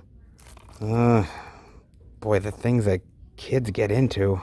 And then I'm seeing they have the DVD of Sea Level 2 Magic Arc for $9.99. Now, I saw a 2-pack at Walmart for Sea Level 1 and Sea Level 2, but I didn't know whether that was a new release, but apparently it is. From a writer of Toy Story, from one single writer of Toy Story. Alright. I kind of remember Sea Level 1 seeing that, but he'll never swim away from trouble. Oh God. It kind of reminds me of a cheapo version of Finding Nemo or that Will Smith animated movie Shark Tale. Like, it kind of reminds me of that, but the animation looks kind of on the cheap and just like a straight up knockoff. I mean, for $9.99, if they like the first one, why not? I mean, there's a hell of a lot better animated movies to watch that look a hell of a lot better, but maybe for mindless entertainment, a kid wouldn't mind. Maybe. I don't know. They have that. They also end up having the Blu-ray DVD digital of The Secret Garden for $22.99. Now, actually, I was looking this up, honestly, because I wanted to know for sure. There's been a ton of film adaptations made about The Secret Garden, about that novel. All the way back to 1919, there were movies made about that. 1919, I think 1949, 1987, 1993. There's been TV movies made, theatrical flicks. In fact, the one that I actually remember, the one that I knew I had watched, was one from 1993 with Maggie Smith. That's the one that I had actually remembered. I was thinking about it. I was like, well, God, I knew I had watched one of them. And I did back in the day. That's what I did watch. But, God, it had been such a long time. But I had forgotten how many adaptations they've actually made of this. God, I forgot they've made that many adaptations. But it is a very beloved novel. And it kind of has a flavor of something like Chronicles of Narnia, kids' imaginations going into this fantasy style place. It is a good one for kids and for adults alike. It really honestly is. It's not bad. I guess it depends on the version that you watch, but there's been so many of them actually. It would kind of be an interesting dive to watch all of them and kind of compare. I don't know whether you'd even be able to find some of them, but if you could, it would be a very interesting watch. The differences, the similarities. It is a good story though. Definitely worth exploring, especially for kids. Not bad. Then I'm seeing Penny Dreadful City of Angels Season 1 for $29.99. Of course, this was supposed to come out last week, but if you guys remember me looking in the old Target cart there, I guess they thought that it got released this week. Better late than never. Anyways, I've never actually seen a single episode of Penny Dreadful. Not a single one. I've heard really great things about it, though. And I heard from a lot of people previously that basically it got canceled prematurely, that there was still a lot of really great story to tell, but it got cut short. And when that got cut short, they decided, well, hey, why not do a spin-off? Makes sense, I guess. So they ended up doing Penny Dreadful City of Angels, which is technically, from what I know, a sequel to the original series. Takes place some years later with these two detectives that are dealing with this murder mystery and sort of this underground world that they're diving into. I mean, from doing my research on this, it looks good. It really honestly does. It looks like it has a lot of potential. I like Natalie Dormer. She's a good actress. Nathan Lane is a great old school actor. I really like him a lot as well. The unfortunate thing is that this will not get a chance to actually have any opportunity to develop because basically it's already canceled. Like season 1 got canceled pretty fast. And yeah, I guess maybe it underperformed or it didn't do well or something. The problem that I have, honestly, the problem that I have with places like Showtime and a lot of these others is that a lot of TV shows, unfortunately, nowadays don't get the chance to develop the way they honestly should. I remember when the original X-Files came out, and that first season was really unknown. Like, nobody really knew about it. It was getting really low ratings. People thought it was going to be canceled. And then it slowly started to gain more interest and slowly started to pick up for people, and the storytelling was getting much better. I'm not saying that was exactly going to be the case with City of Angels, but from what everybody tells me, Penny Dreadful is a really cool and unique world, mixing horror and fantasy elements together, and I'm assuming there would have been the same thing for City of Angels, but it just never got that chance, unfortunately. It got the legs cut out from under it, but that's a lot of TV shows, unfortunately. A lot of them that have really great potential, but fall incredibly flat.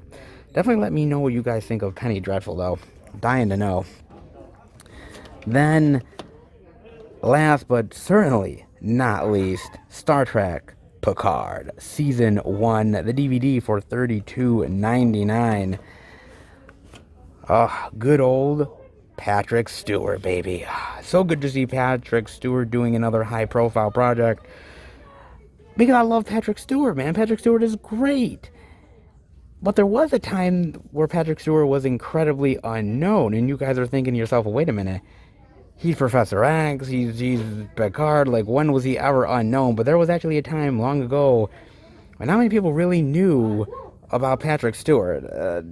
Strangely enough, man. I mean, he was a young actor, started out in the theater. He started out doing a lot of weird and interesting theater and playing bit parts in these horror flicks. Like I remember him in that old school horror flick Life Force. Do you guys remember Life Force? I think you guys do, man. With the vampire succubus that's like naked the entire fucking runtime of the movie. And I remember his character where she literally sucks the life out of him and he turns into like this weird like skeleton. He's like, oh, he's literally getting the life sucked out by this naked chick. So good, man. And he's done some side things, but it wasn't until playing Picard that he really became well known, taking this role in Star Trek. And I remember when like Star Trek was getting big and then the series was going on and the movies and he kind of wanted to get away from Picard. And I understand because for a lot of actors, unfortunately what happens is that you're with a character for so long, you're kind of like, I'm kind of getting sick of this. I'm getting tired of doing it. And he walked away. I mean, honestly, the movies weren't doing that great at box office anymore, so it's not like they were really asking him to be around. But he made some cameos here and there, and then he found a whole new fan base playing Professor Xavier for the X-Men films, and that opened up a whole new avenue of movies and opportunities for him. And he was great. I think he played an amazing Professor Xavier. I don't think there's going to be anybody like him again. Honestly, he was amazing. He brought such great gravity to the role, man, just like he did with Picard. But again, that role sort of ran its course. And what's really interesting is that he did an interview that said the reason why he wanted to make this was because of Logan. Because he took an interesting take on the Professor X character. He took that interesting take with a different spin for that role and thought, well, if I could do it for Professor Xavier, why not Jean-Luc Picard? And so then he started to explore the idea with writers and really took the opportunity to do that. And I think it's a really great way to sort of get the character back into the Star Trek world. Really, I think it honestly is, man, because I like seeing the old school actors. I like seeing the old school characters, man. I mean, it's not that I don't love the new characters, but the old school characters are really great nostalgia for me. It really honestly is, man. So for me, I appreciate shows like Star Trek Picard, and any opportunity to get Patrick Stewart back into the Picard role really is a great opportunity. I think definitely worth, to me, at least exploring. I honestly do, man. I think it's a really good way for him to get back into it, even if it's only for a few seasons.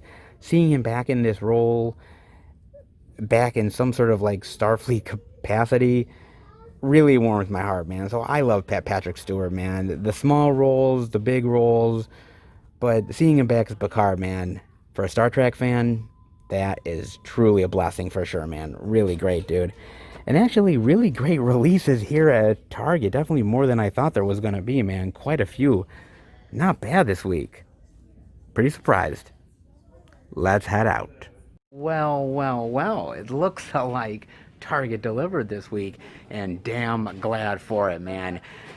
I kind of figured that we would get some really good releases here at Target this week. I mean, especially when the first Walmart had as much as it did.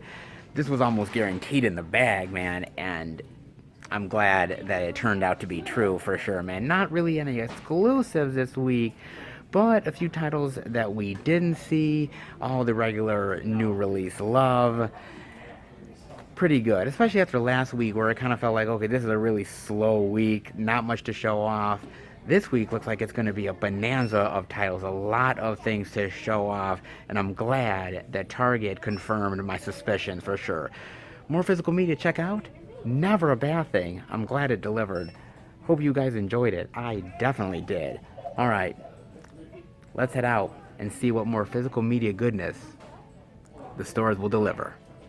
All right, everybody, we are at our third location, the second Walmart. We're going to go in and browse a little bit, look at some of the titles. I don't know actually if we're even going to find some indie stuff to take home and look at, because we found a hell of a lot of it over at the first Walmart, but doesn't hurt to look at least. But before we go in, I wanted to talk about a movie trailer with you guys. And if I did not talk about this trailer, my friend Nick would literally kill me, because he is extremely excited about this one.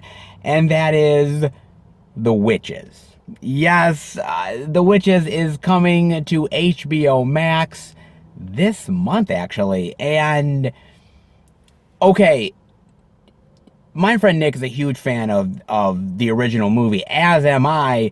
The original Witches movie I watched when I was a young kid, and it literally terrified me, man. You know, this evil coven of witches turning, you know, little kids into mice, and, you know, it just got to me, man. I thought the makeup designs with the witches with their noses and the, you know, the no hair and them being bald, and I was like, oh God, ugly motherfuckers. Like, good God, man. It was really great. And by the way, the actual book is really great too. I actually, when I was younger, I read a lot of the Roald Dahl books. Things like Witches, James and the Giant Peach, stuff like that from Roald Dahl. I loved those books as a kid. So the books was great. That original movie from 1990, I believe, was really great. And now yet another remake added onto the pile with this one. But I have to say that I really do like the trailer. I honestly am going to say that, man. I think the trailer looks very colorful, very bright, very vibrant, and you can see that it feels like they're going to be very truthful to the book. But at the same time, I think they're going to do some unique and different things. Like in the movie, it was, you know, a white little boy and a white family. This time around, it's an African-American family and a little African-American kid. And I like that. I like that they updated it for more modern sensibilities. I like that. I think that's going to be a unique and interesting take to it. I love Octavia Spencer, her being the grandmother here and being the supporting voice for the child. I think she's great for this role, as is Anne Hathaway, who I think Anne Hathaway could be really good here. Very menacing, very sinister, very evil witch looking. I don't know if she's going to actually be Angelica Houston, though. I mean, Angelica Houston, there was something about her that was really charming, but yet, like, she was sexy, but at the same time, you were literally terrified of her. You didn't know what she was going to do next. I think somebody like Anne Hathaway has the chops to do it. I think she could be really good, really well done. The unfortunate thing is I just don't think that she's going to actually live up, honestly, to the really great, just sinister role that Angelica Houston did. I just don't think that. I could be wrong. She could overtake Angelica Houston, but boy, oh boy, that's a tough sell, man. But I think she's great in this role. And even my friend Nick had commented when we were talking about the trailer that I don't think that Anne Hathaway has ever really played an evil character before. Like a straight out evil villainous character. And I was looking it up and I'm thinking, I don't think she has either. I think it's like the first time she's ever done that, which is really unique and interesting. So that's another thing that I think is actually going to work in her favor really well. You know, it's kind of interesting because I grew up with The Witches. I grew up with that movie, and it's a movie that I still adore and love to this day. But a lot of the kids that have grown up over the years might have never actually heard of The Witches, have maybe never heard of that movie. And so this is probably a really great opportunity for them to get into that movie, for them to discover it, honestly. And anytime that kids can discover a really great concept to a really great book, and hopefully the movie is well worth it, then that might be reason enough for this movie to be made.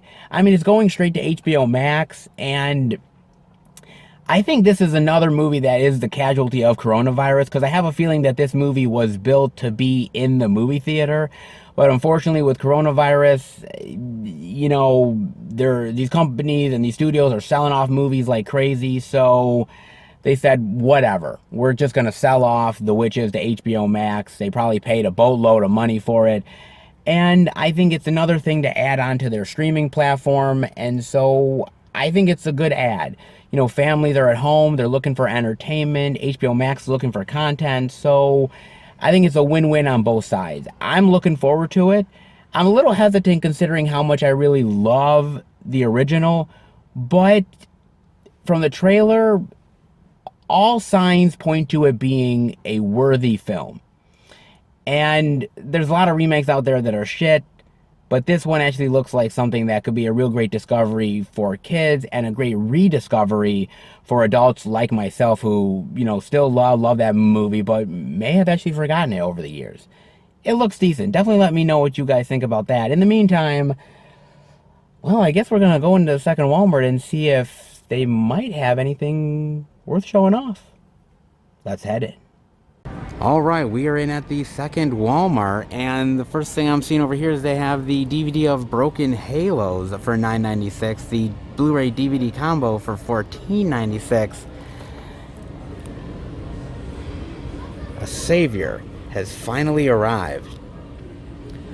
This looks like one of those faith-based, an angel is saving me type of movie. Like, say your prayers and eat your veggies, the type of movie. Well, somebody's looking after him. Huh. Matthew is a former police officer who was wounded in an armed robbery and lost his partner. After he quits the force, he starts hearing people's silent prayers and seeing visions of his dead partner, Isaiah. Okay, I think he's kind of losing it, and the drinking. And seeing a priest, wonderful. So the bartender is kind of helping him? Well, I mean, as long as he's buying drinks. Okay, so it's interesting. This guy's lost his faith, he's had his life in shambles, and he's slowly getting it back by taking advice from a bartender. Okay, cool. I guess we all need something to believe in, and after a few drinks, I know I believe in a lot of things. Okay, interesting. Broken Halos. They also have the DVD of Prestoria for $9.96 and the Blu-ray DVD combo for $14.96. Oh, look at this. Badass chick, fire all around her. Pistolera. With Robert Davi and Danny Trejo, baby. Yeah, look at how badass with those glasses. Yeah, you go with your bad self, Danny. Latin American mobster Raffaello puts a hit on the entire family, leaving alive only a young girl named Angel. Andre Killer takes up the persona of Pistolero. With the help of Indio, Pistolero sees an opportunity for revenge against a mobster. Oh, interesting. Okay. God, there's Raffaello, there's Pistolero, there's Indio. Where's like Michelangelo, Raphael, Donatello? Like I'm kind of like, okay, where's those names, man? Interesting. So it's kind of like an action revenge thriller movie. Okay, I love Robert Davi, man, and Danny Trejo is, of course, great, depending on the role, but it kind of reminds me of almost like a Robert Rodriguez movie, like something like, Once Upon a Time in Mexico, or even that one with Zoe Saldana, Colombiana. Kind of reminds me of that too. Interesting. A pistol-toting badass. Okay, kind of get behind that. And I actually like the artwork. No, it's not bad. They have that. They also have the DVD of Escape from Auschwitz for $9.96 and the Blu-ray DVD combo for $14.96. The Fight for Liberation. Based on the international true events. Based on the amazing true story, Escape from Auschwitz tells a tale of how Polish Boy Scout Oh man, what a sad story. Jesus. Very sad, sad tale, man. There's a lot of tales and events just like this, man, unfortunately. And a lot of them just do not escape, man. It's a very heartbreaking stuff what went on in these camps and people trying to escape. Kind of this movie kind of reminds me, the tale kind of reminds me of like The Boy in the Striped Pajamas, which is a really powerful movie, man. Unfortunately, like movies like this or like Schindler's List, my grandmother could never watch because it just affected her too much, man, because, you know, it sort of happened to her and it happened to her family and it just was too heartbreaking for her. Movies like this, if they're done well, can really tug at you, man.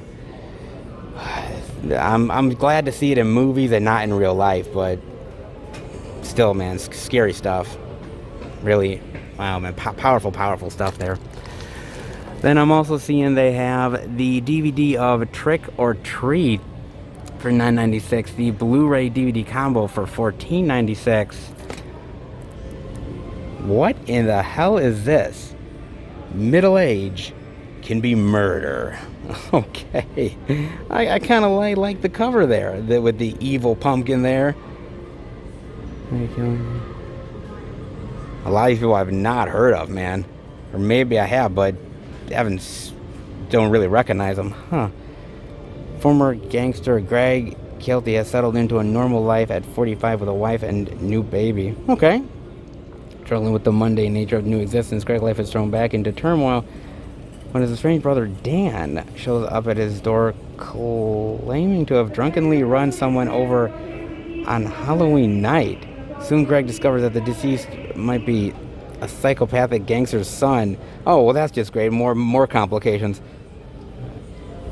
Good God, this guy's having a bad time, man. Weird hallucinations. His brothers run somebody over, which could be connected to the mob. Ah. Can't there ever just be a normal Halloween night of trick-or-treating? Apparently not, man. Oh, good Lord, man. Seems like some really wacky and zany stuff, man. I don't know whether this is a comedy or a flat-out horror flick, or if it's maybe a little bit of both. It includes the mob, so is it kind of like an action flick too? Like, are we throwing everything in the kitchen sink here? Like, when the fuck is Michael Myers gonna show up? I mean, shit. Kind of looks unique and interesting. I don't know much about this, but kind of a lot of interesting elements to it. Trick or Treat. There's a lot of really interesting indie horror stuff to come out as of late, especially on DVD, so one that's called Trick or Treat kind of seems perfect for it, doesn't it? Interesting. And the only other thing I'm seeing is they do have the DVD of Hunter's Creed for $12.96 with Dwayne Dog Chapman. Oh my God. Follow the light. Oh my God. This guy's getting into acting now? Oh fuck, man. I mean, I know he's no longer a bounty hunter, but acting? Oh, shit, man. Do like community service or some shit. God. After losing his wife to cancer, Dave also lost his faith in God in an effort to lift his spirits. Dave's little church buddies convinced him to film the deer hunting show they've been talking about making for years. While filming in the remote woods, Dave senses a supernatural presence that brings him face to face with death, both physically and spiritually. What? So it starts out as one movie, which is kind of like, hey, we're let's like hunting survival show, and it turns into literally a survival of spiritualness, dealing with some sort of supernatural entity. I seriously swear to God, I did not get that from the cover. I don't know about you guys, but I so did not get that from this cover. Like, I thought it was going to be maybe some sort of cheesy action flick, but it turned into so much more than that. Holy shit. Yeah, I so was not getting those vibes, man. Dog the bounty hunter versus a supernatural entity. Okay, I'm not gonna lie, I would pay to see that. I want to see that fight, man. Who the fuck comes out of there? And you know, look, man, Dog's got some issues because, you know, look, man, he can't really, you know, react the way he used to. He doesn't have his handcuffs to handcuff the supernatural entity, so he's out there. You know, he's got some of the weaponry, but again, supernatural don't need no weapons, so he's kind of got his work cut out for him. Who would I put my money on? Dog or the supernatural entity? I don't know. Dog is badass, and he can talk the supernatural entity out of its drug addiction. I don't know. I'm torn, guys. Definitely let me know what you think about this one. But boy, from the cover and then the back, totally was not thinking it was going to be anything supernatural. But geez, go figure, man. All right, that's interesting. But that seems to be it, because the rest of the stuff we actually saw over at the first location, which is not bad. All right, good to see a few new titles worth exploring. Let's head out. So I already know what you guys are gonna say. I already know it, man. Okay, so here's the deal. Yes, I did not buy those movies, and I did not actually take them home with me to show you guys like I have for the past few weeks. I did not get a call from the second Walmart. I did not get a call from 1-800 Walmart. Nobody actually contacted me at all, so I still have not heard back from anybody. The only reason why I decided to film this time around is because there was only a few titles worth showing off, and I thought, okay, for a few, maybe I can do it really quickly, get done, sneak out of here without offending anybody or getting yelled at by any assistant managers.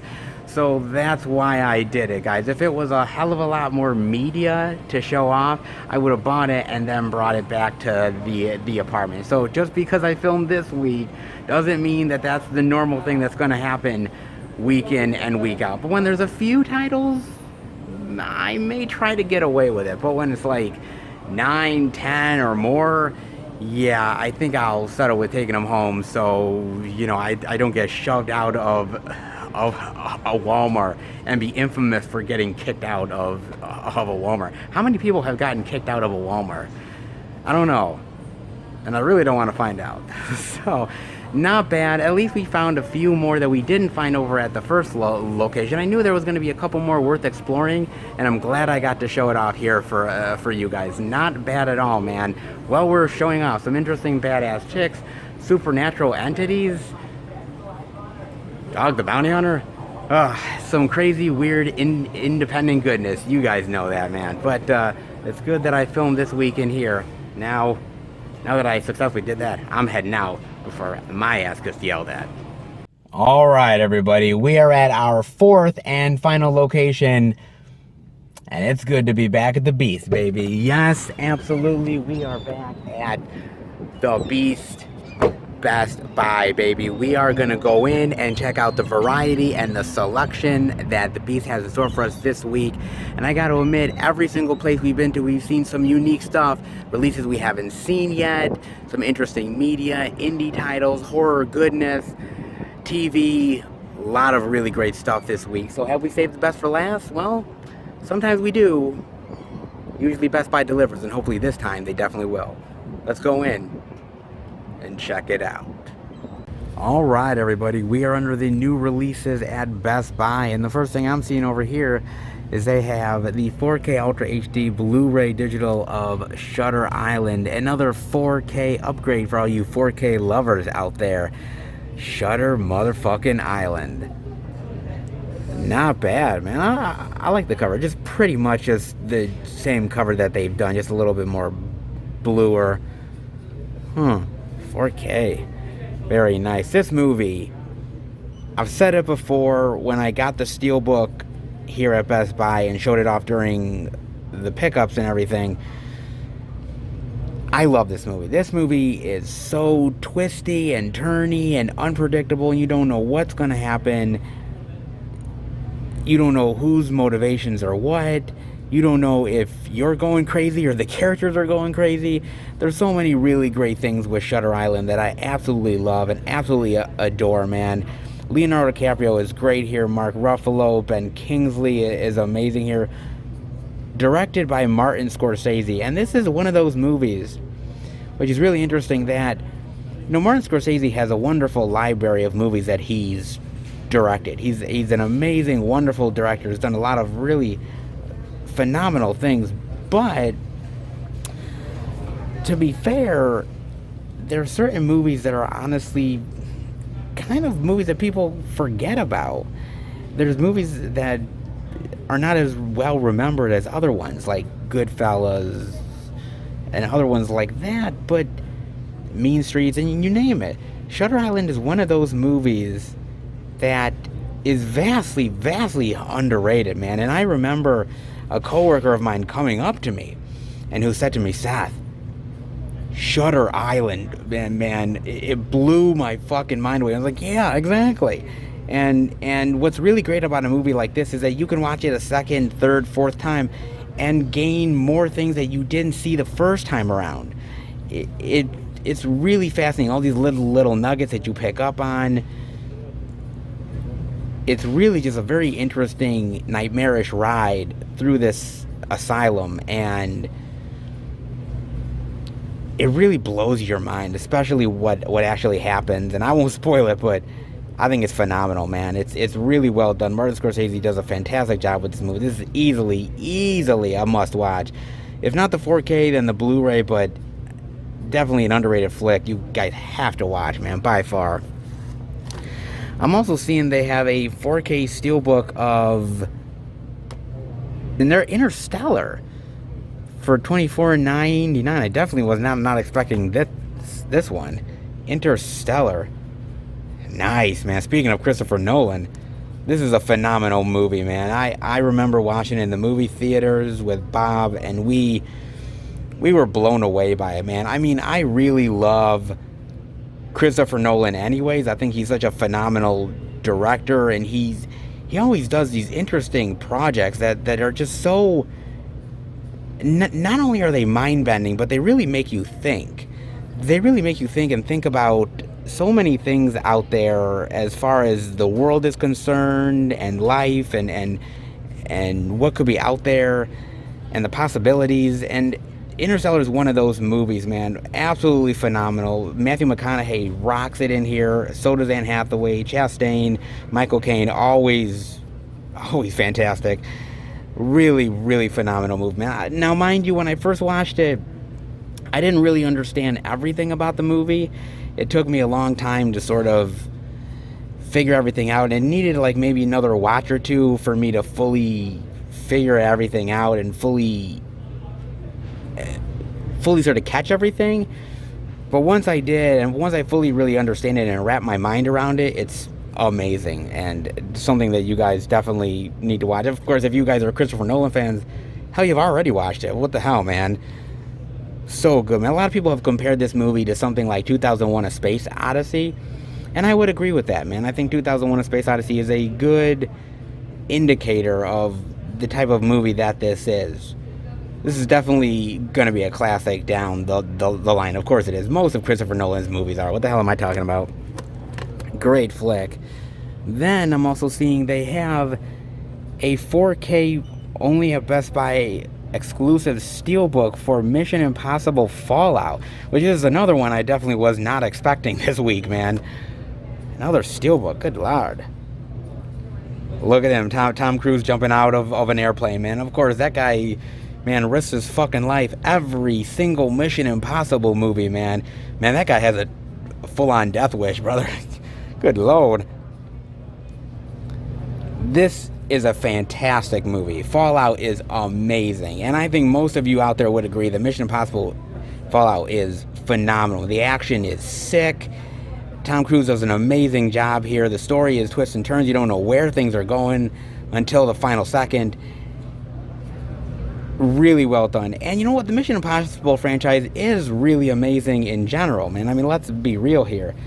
I know some people have their favorites and they're not so favorites, but I happen to really enjoy all of the Mission Impossible films. I really do. I think they're honestly very phenomenal, very well done. The action is always spot on. And Tom Cruise, man, speak of somebody who puts his all into a movie, man. He's literally broken bones for this franchise. He's done death-defying stunts.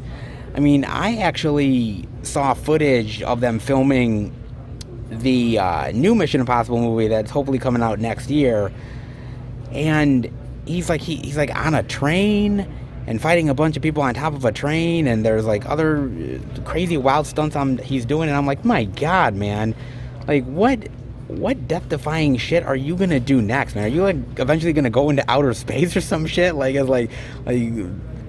where no Tom Cruise has ever gone before, man.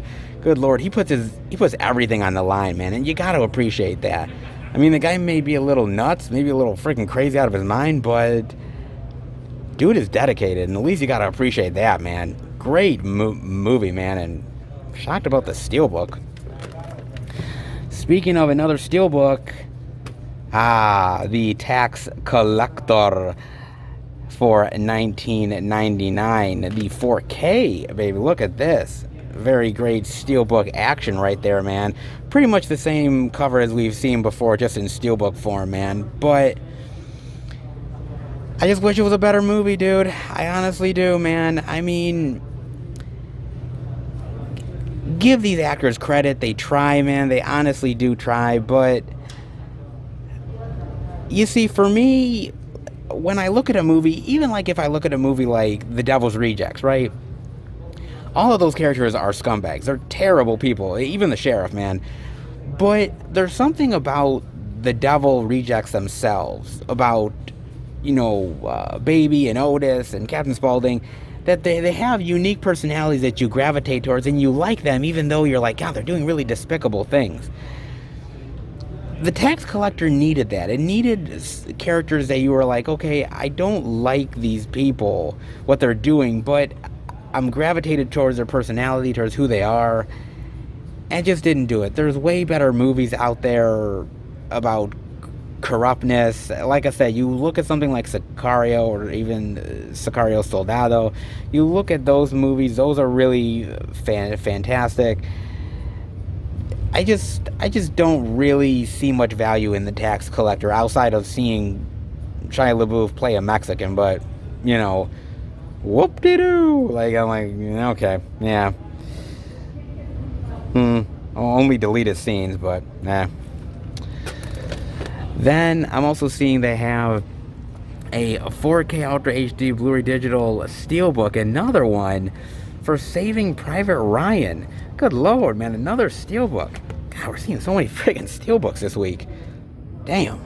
Oh, it kind of has a look of like, almost like an ammo cartridge or something? Huh. Interesting. Not bad. Oh my God, speak about a movie that I friggin' love. Saving Private Ryan, man. I saw this in the movie theater, man. And I remember this movie blowing my fucking mind, man. Like, especially that opening sequence at the beach where, like, limbs are friggin' falling off. People are screaming their heads off. And you're just sitting there like, oh, my God, man. Fuck, this is intense. And, yeah, it was, man. But it's such a really great story about finding this private and, you know, Tom Hanks and his team there going and doing this task through great consequences and sacrifices, and it's just an amazing movie, man. It's so intense, it's brutal, it's heartfelt, it's powerful, it's so many things.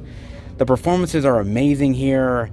A young Matt Damon, Tom Hanks, a young Vin Diesel is in here as well, which he does a phenomenal job.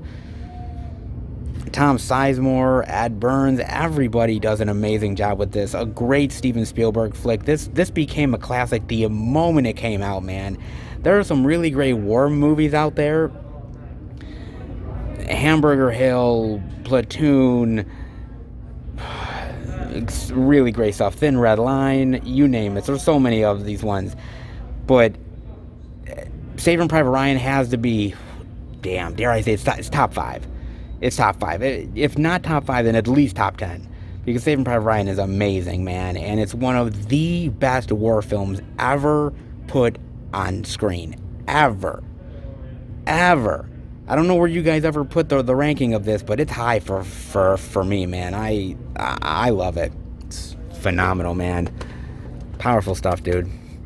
They have that. Then there's also Star Trek Picard Season 1, the Blu-ray for $34.99 and the Blu-ray Steelbook for $39.99. Look at this. Oh, another Steelbook goodness. My God, man, more Steelbook love. But we're seeing a lot of Steelbooks here as of late, man. Good Lord, man. Man, Steelbook goodness for Picard. Not bad for all you Star Trek lovers out there. Really nice. Huh. Very cool, dude. Okay, so... See, I'm really curious as to what you guys think about Star Trek Picard. But the reason why I want to know is because... there's a divide going on between the fan base. There really honestly is. Because when I looked up a lot of the reviews for Picard, a lot of them were very mixed. Some of them were flat out negative. And there's a real back and forth and war going on with the fan base at this point. Because you look at something like Star Trek Discovery that's very action-driven, CGI spectacle in your face. And if you look at a lot of the series that have come before that, original series, next gen, you'll notice that it wasn't really about the action. Yes, the action was there, but it wasn't really primarily about that. It was about the stories and the characters, and it was about... It was about basically the consequences of the decisions that you make, right versus wrong. There was a lot of philosophical discussions within those shows. Yes, they had to be entertaining, but they still could be thoughtful. And Star Trek has kind of slowly gotten away from that, especially when you look at, some of the newer Star Trek movies. They're not really as thoughtful as maybe people were hoping for. Star Trek Discovery really isn't. And a lot of older Star Trek fans, they've kind of looked at Picard and they've kind of looked at it and said, well, Picard wouldn't do this, and Picard wouldn't do that, and the next generation Picard wouldn't do that, and that's out of character, and this is major plot holes because the Romulans wouldn't have done this in season 5, episode 4, and right now is really tough for the fan base. It really is, because on one hand, I think you want to support Star Trek because you love Star Trek. On the other hand, it's not what you once got into. And it's no longer the Star Trek that you remembered falling for all those years ago. What do you do? What's the dilemma? Do you still support Star Trek, or do you say, look, I'll always have the older stuff, I'm out now? It's a push and pull, man. It honestly is. I think we've gotten away from very smart sci-fi storytelling with Picard. That's not to say that you can't do it. I still think there's moments here where it's really brilliant and very thought-provoking, but it's not the next gen, and it'll never be the next gen. And do you want to go back to the old days, or do you want to support the newer stuff and try to maybe as a fan influence it the best way you can? Look, Star Trek fans are having difficulties just like Star Wars fans are. You have no idea how many old school Star Wars fans I talk to that say, man, I look at these newer movies, they're not the older ones. They're not the original trilogy. Hell, they're not even the prequels, man. And it's hard for them to support the franchise. It's hard for them to... They're like, well, this is no longer my Star Wars. It's really tough, man. It's a really tough decision for fans to make. Do you stick by the franchise that you've loved for many, many years? Or do you say that I'm done and give it to the newer generation? I think that a lot of different type of Star Trek shows have leaned more into the action territory. I think that Voyager has, even Deep Space Nine. I mean, as much as I have loved Deep Space Nine, and that has some really great thought-provoking sci-fi, it did go into more war territory. So slowly, Star Trek has been heading that direction anyways. But I'm kind of curious as to what you guys think about this. Definitely let me know. I'm an old school Star Trek fan. But even I can appreciate that it's never going to be the Star Trek that I remember loving all those years ago. But it's also... I still see remnants of the great Star Trek that I used to know and love. I think with Star Trek nowadays, you got to take the good with the bad. It's never going to be what it was. We're so far away from that now. But I think we can still find moments that really inspire us as science fiction lovers, that I can still see that great Star Trek thought-provoking sci-fi at times. I really can. And I think Picard is at least a better show from what I'm hearing than Star Trek Discovery. Star Trek Discovery seems like it's just all action and nonsense. This at least has thought-provoking moments. It has great dilemmas with the Picard character. And it's just good to see the old school characters representing Star Trek again. I'll always love Kirk, I'll always love Picard and Data and Worf and Spock and all those characters, and any chance for me to revisit them, I'm totally gonna do it, man, because I think the older characters are still way better than some of the newer ones. I want you guys to let me know what you guys think about that, but to me, the old school will always be better than the new school. Just my opinion, but, you know, hey, just what I think. I might be in the minority, but seeing Picard again definitely brought a smile to my face, man. You got a few nice special features. Not bad. All right, cool. All right, well, if you guys are in love with Star Trek Next Generation, in love with old school Star Trek, but are willing to maybe take a chance on new school mixed with old school, Picard isn't terrible and it's worth giving a chance to. Definitely check that out, man. Very interesting stuff this week. A lot of Steelbook love, man. And 4K, too. Not bad here at the Beast. Let's see what else we can find. And on the other side of the new releases, I am seeing they have the Blu-ray digital of Blumhouse of Horrors 10 movie collection for $69.99. Oh, what a price tag on this one, man. I eventually knew they were probably going to do a Blumhouse like box set, because basically Blumhouse is the House of Horrors, so it only makes sense that they eventually would do a movie collection. I love the cover, man. The cover's great. With sort of the broken glass and the logo right there. Very nice, man. Not bad at all. 10 movies. Keep the lights on in this Blumhouse of Horrors.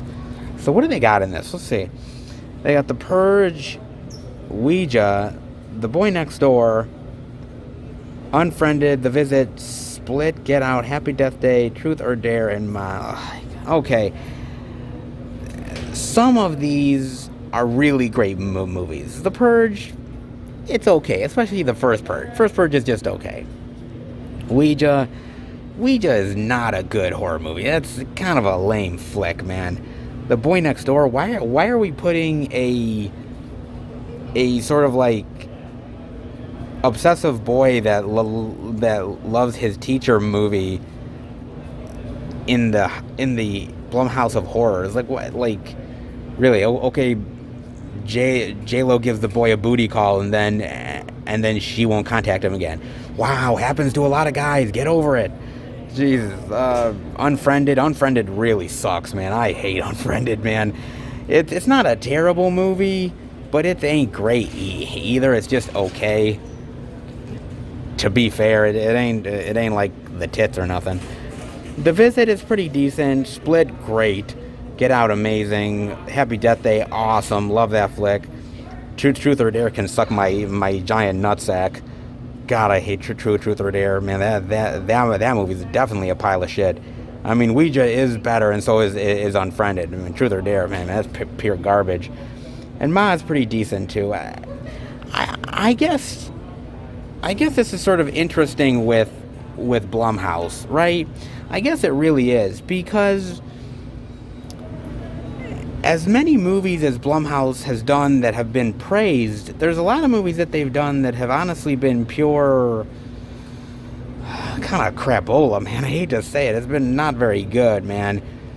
But the thing that Blumhouse always does well is that these movies are cheap.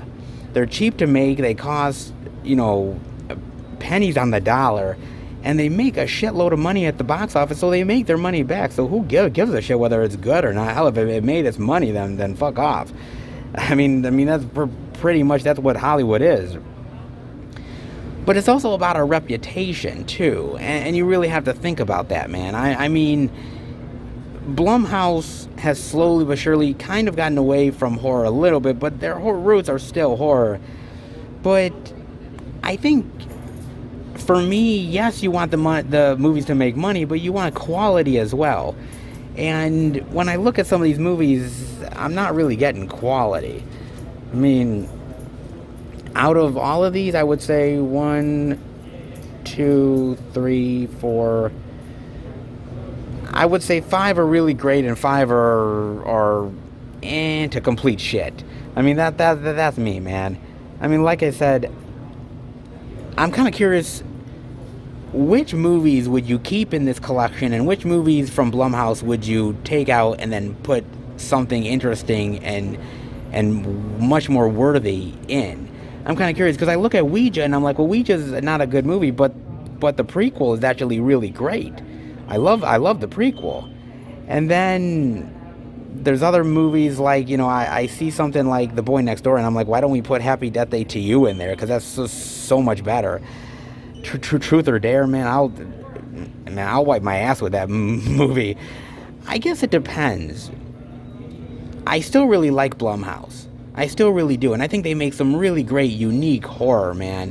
Which I definitely think I want to encourage them to make more horror films, because there's not a studio out there, a singular studio, that's only making horror like at their prime objective.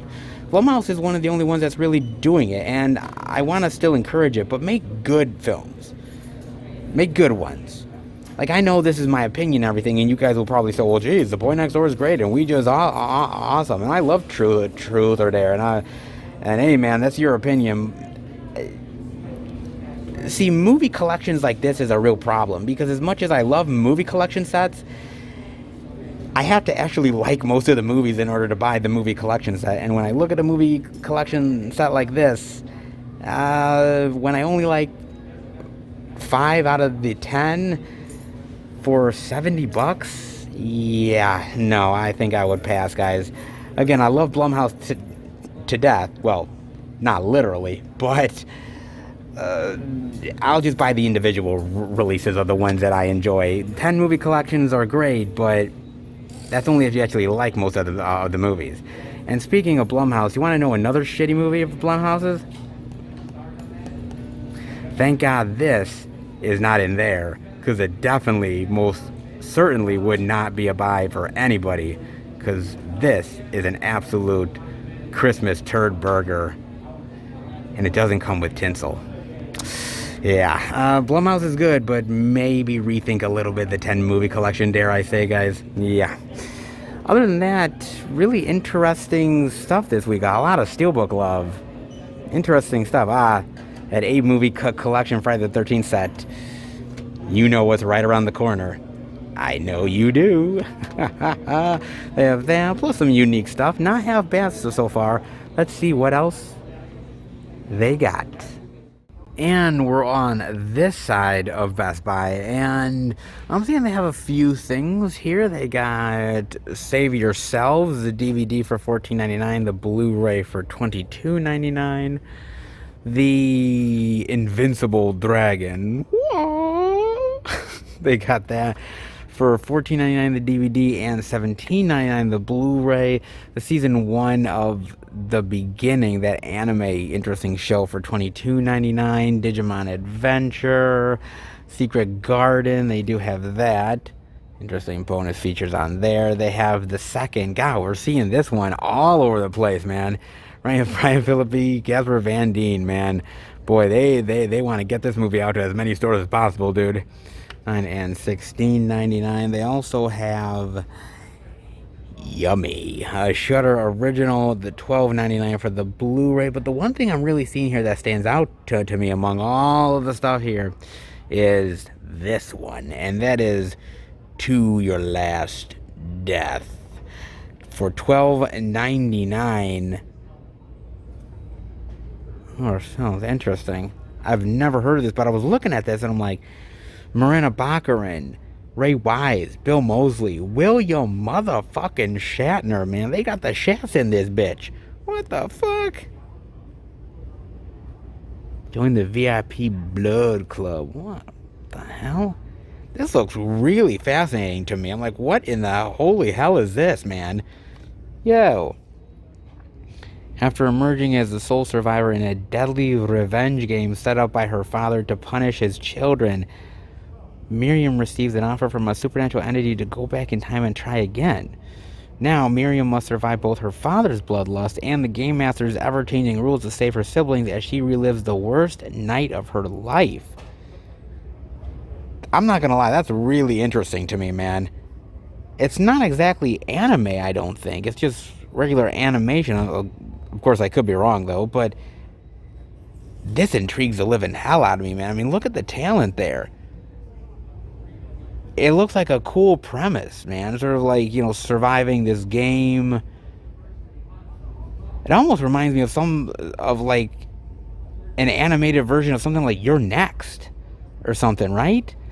It kind of reminds me of that.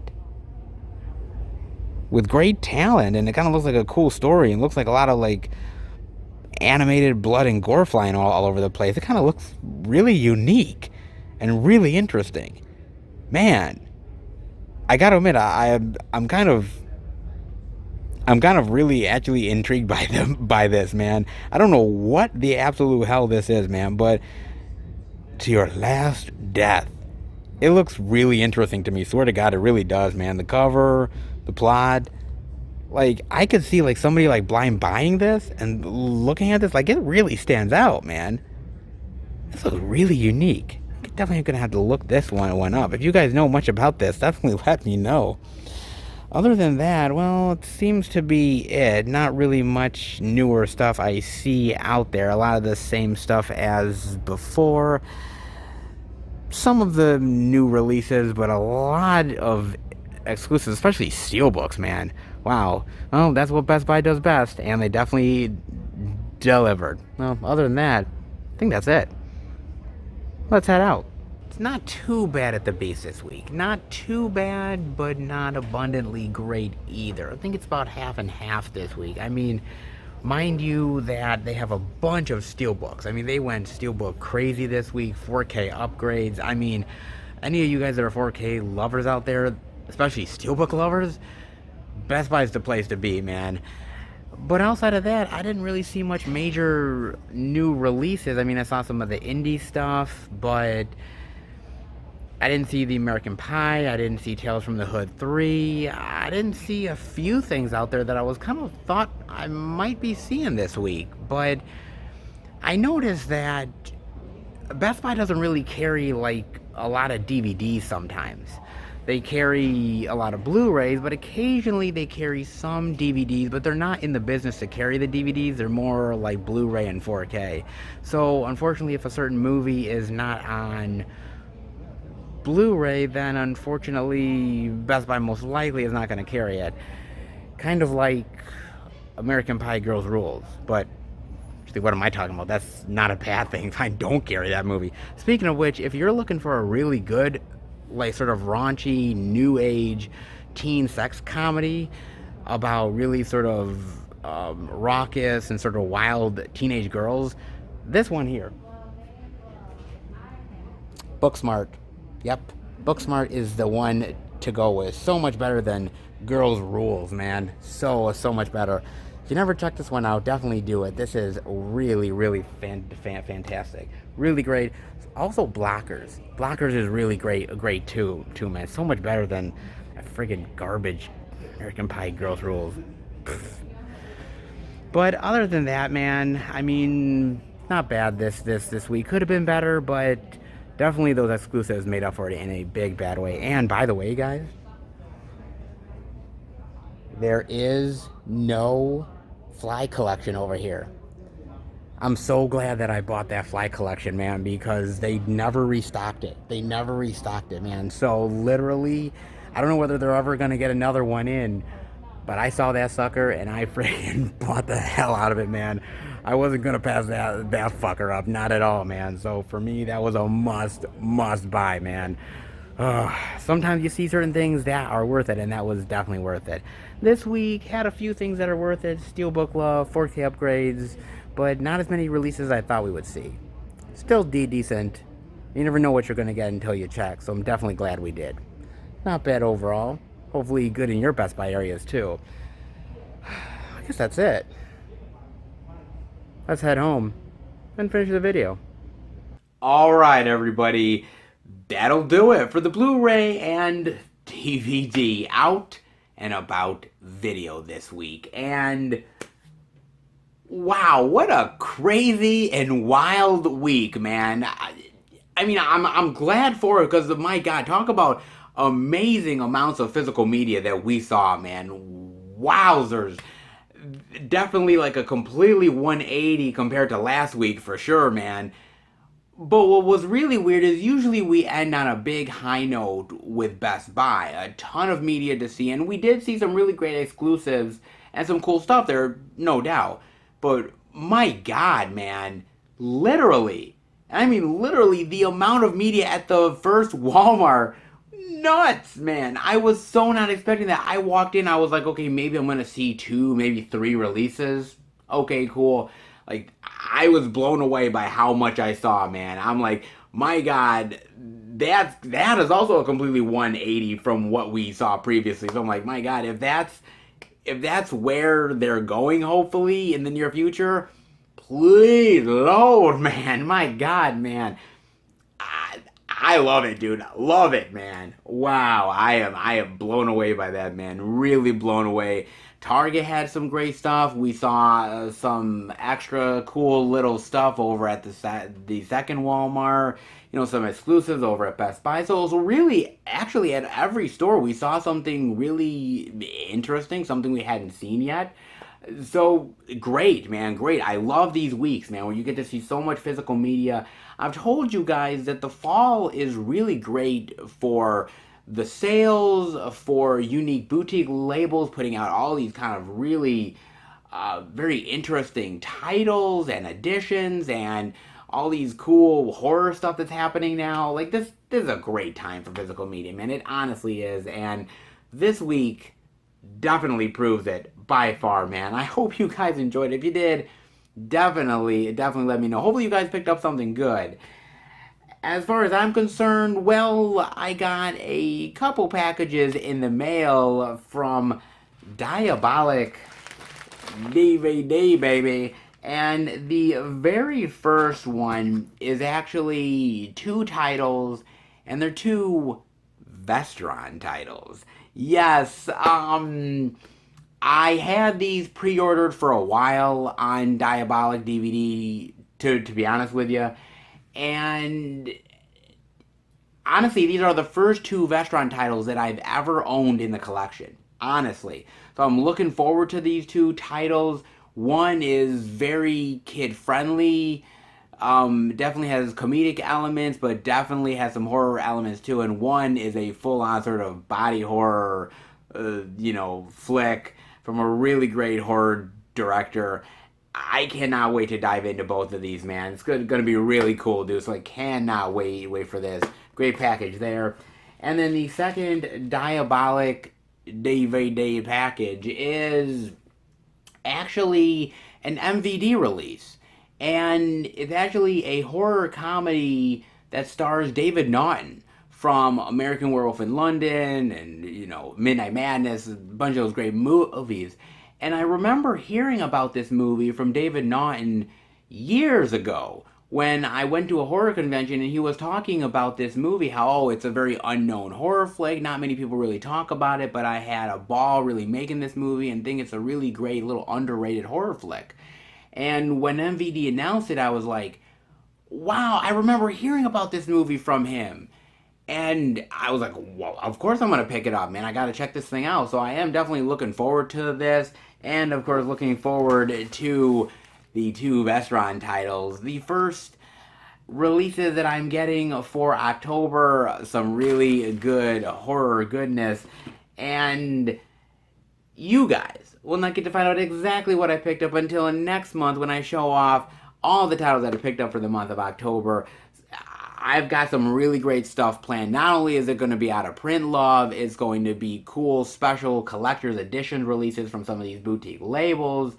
unique oddities, indie darlings, some really cool stuff, man. So it's going to be a great pickup, so definitely stay tuned. And stay tuned this weekend because I will get you guys the August Blu-ray pickup video. I know I'm a little late on it. I understand, guys. A lot of stuff going on. I was going to do it last week, but unfortunately some issues came up and it had to be postponed. But hopefully this week it will come up. And hopefully, if everything goes right, also a live stream as well. I know I've been a little lax on my live stream duties. You guys will get some live stream action, including some unboxing love. I got some really cool stuff to open and show you guys. So definitely stay tuned this weekend, Friday on through, because it'll be really, really special. And before I let you guys go, I wanted to talk about some really big breaking news that happened like a day or two ago.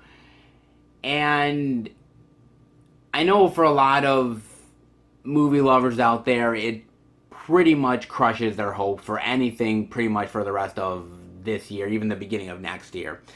And that is Cinemark, who is the company that owns a lot of theaters in the UK and owns all of the Regal cinemas around the United States, has officially said that they are going to close all of the Regal cinemas and all of their theaters in the UK. They're going to close them all down.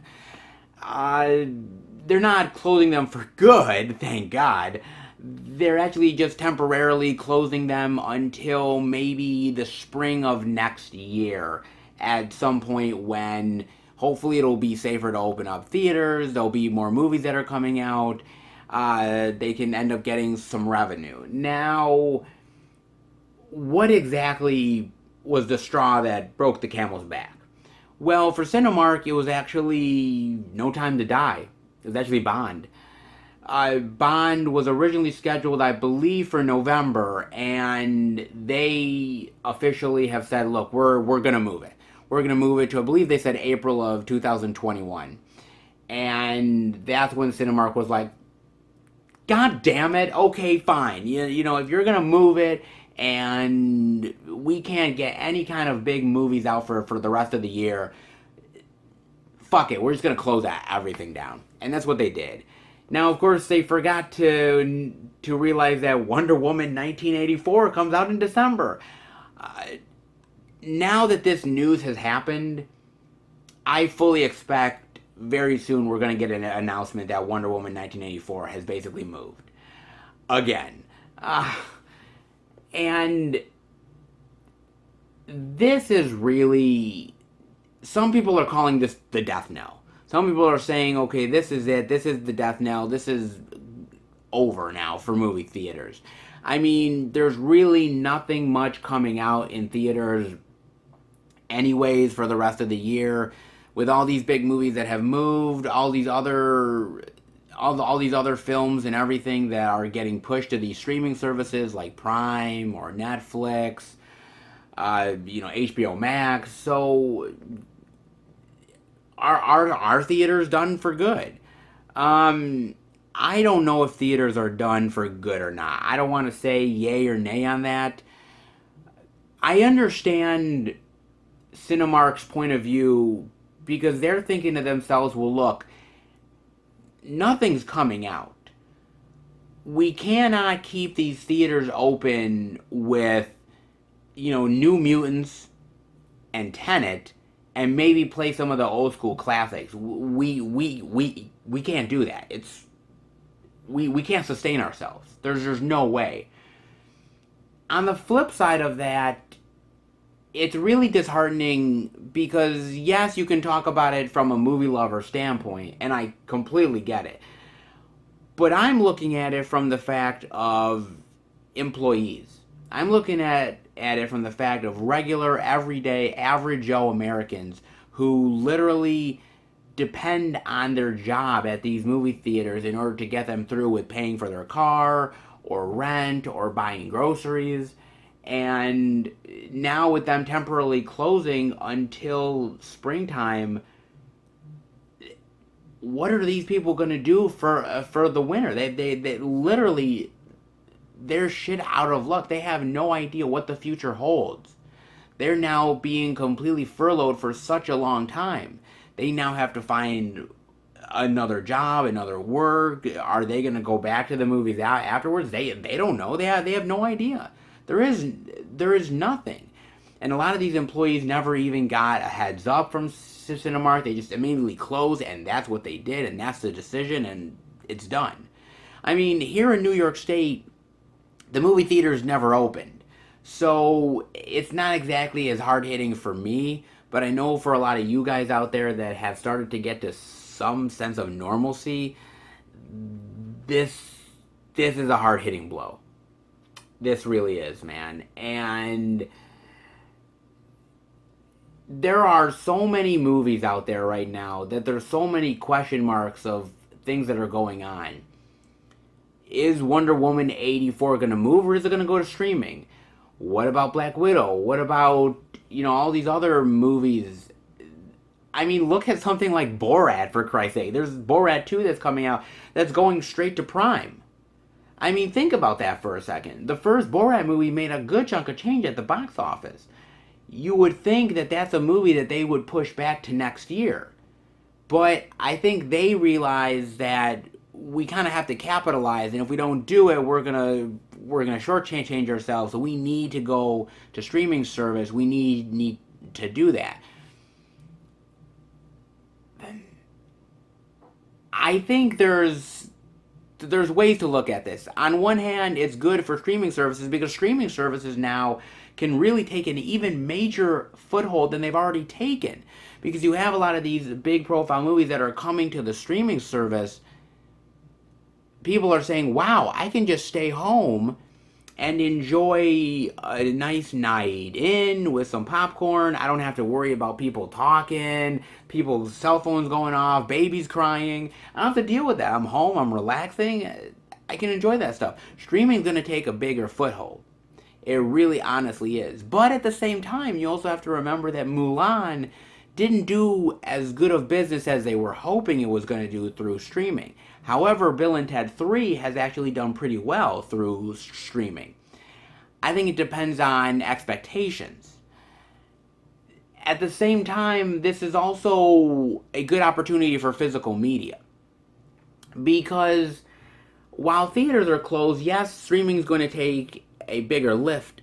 But I think physical media now that theaters are not as prevalent, I think physical media comes back into the forefront. I think physical media gets a little bit of a boost because, hey, maybe we don't want to deal with streaming. We don't want to deal with these, but we still want to see these movies. So when they come to physical media, when you're at a Walmart or you're at a Target, especially when something like Tenet comes out or Bill and Ted 3, some other big profile movies, they're like, oh wow, I didn't even know this was available. Maybe they didn't know it was on streaming. And this is a really good opportunity for these movies to maybe get another spotlight that they didn't have because some people weren't able to see it in the cinema. So physical media might take a little bit of a boost. But while those are taking a certain amount of a boost, the downfall will be through movie theaters. I don't think this is the end of movie theaters, but I think movie theaters have to think really hard about what the future is going to hold for them, especially when they reopen. Because as I talked to you about the Tenet thing, they were hoping Tenet was going to bring the business enough where these studios were going to be confident to put out the material. But now that they're not confident about putting out the material, now movie theaters are left holding the bag. Movie theaters have to get the butts back in the seats. They have to do it. But how do you do it if people are still scared of COVID? How can you guarantee that people are going to keep their masks on during the movie when it goes dark? How do you guarantee that? How do you guarantee that you're going to sanitize the seats, you're going to sanitize everything, you're going to have good filtration systems? How are you going to do that?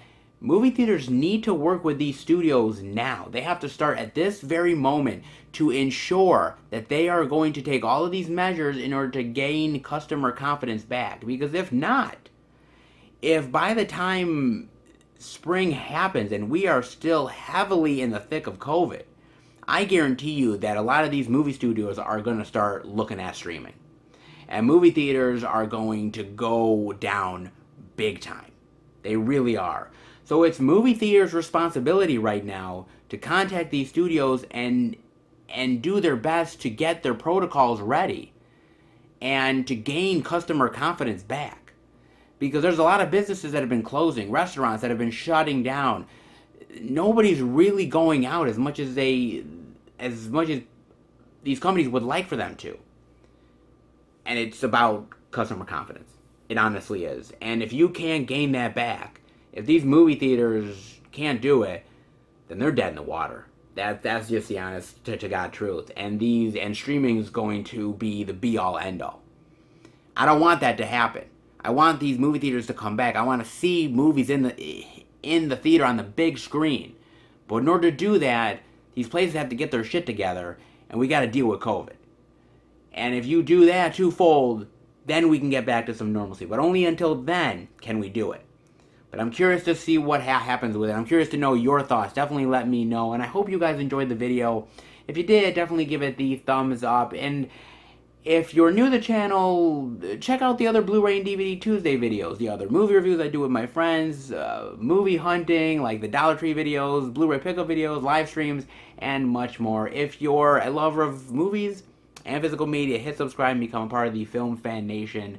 I want to thank my great subscribers out there. You guys are wonderful. The great comments and the feedback and liking the videos and taking the time out of your daily life to watch them. It really means a lot to me. You give the love to me, and I certainly hope I give the love to you as well. So thank you.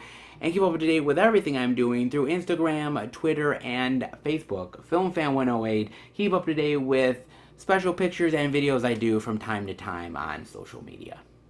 Alright guys, I will see you back next week for a brand new Blu-ray and DVD out and about video. Hopefully another full-on crazy wild week. Can't wait. See you next time, and happy hunting.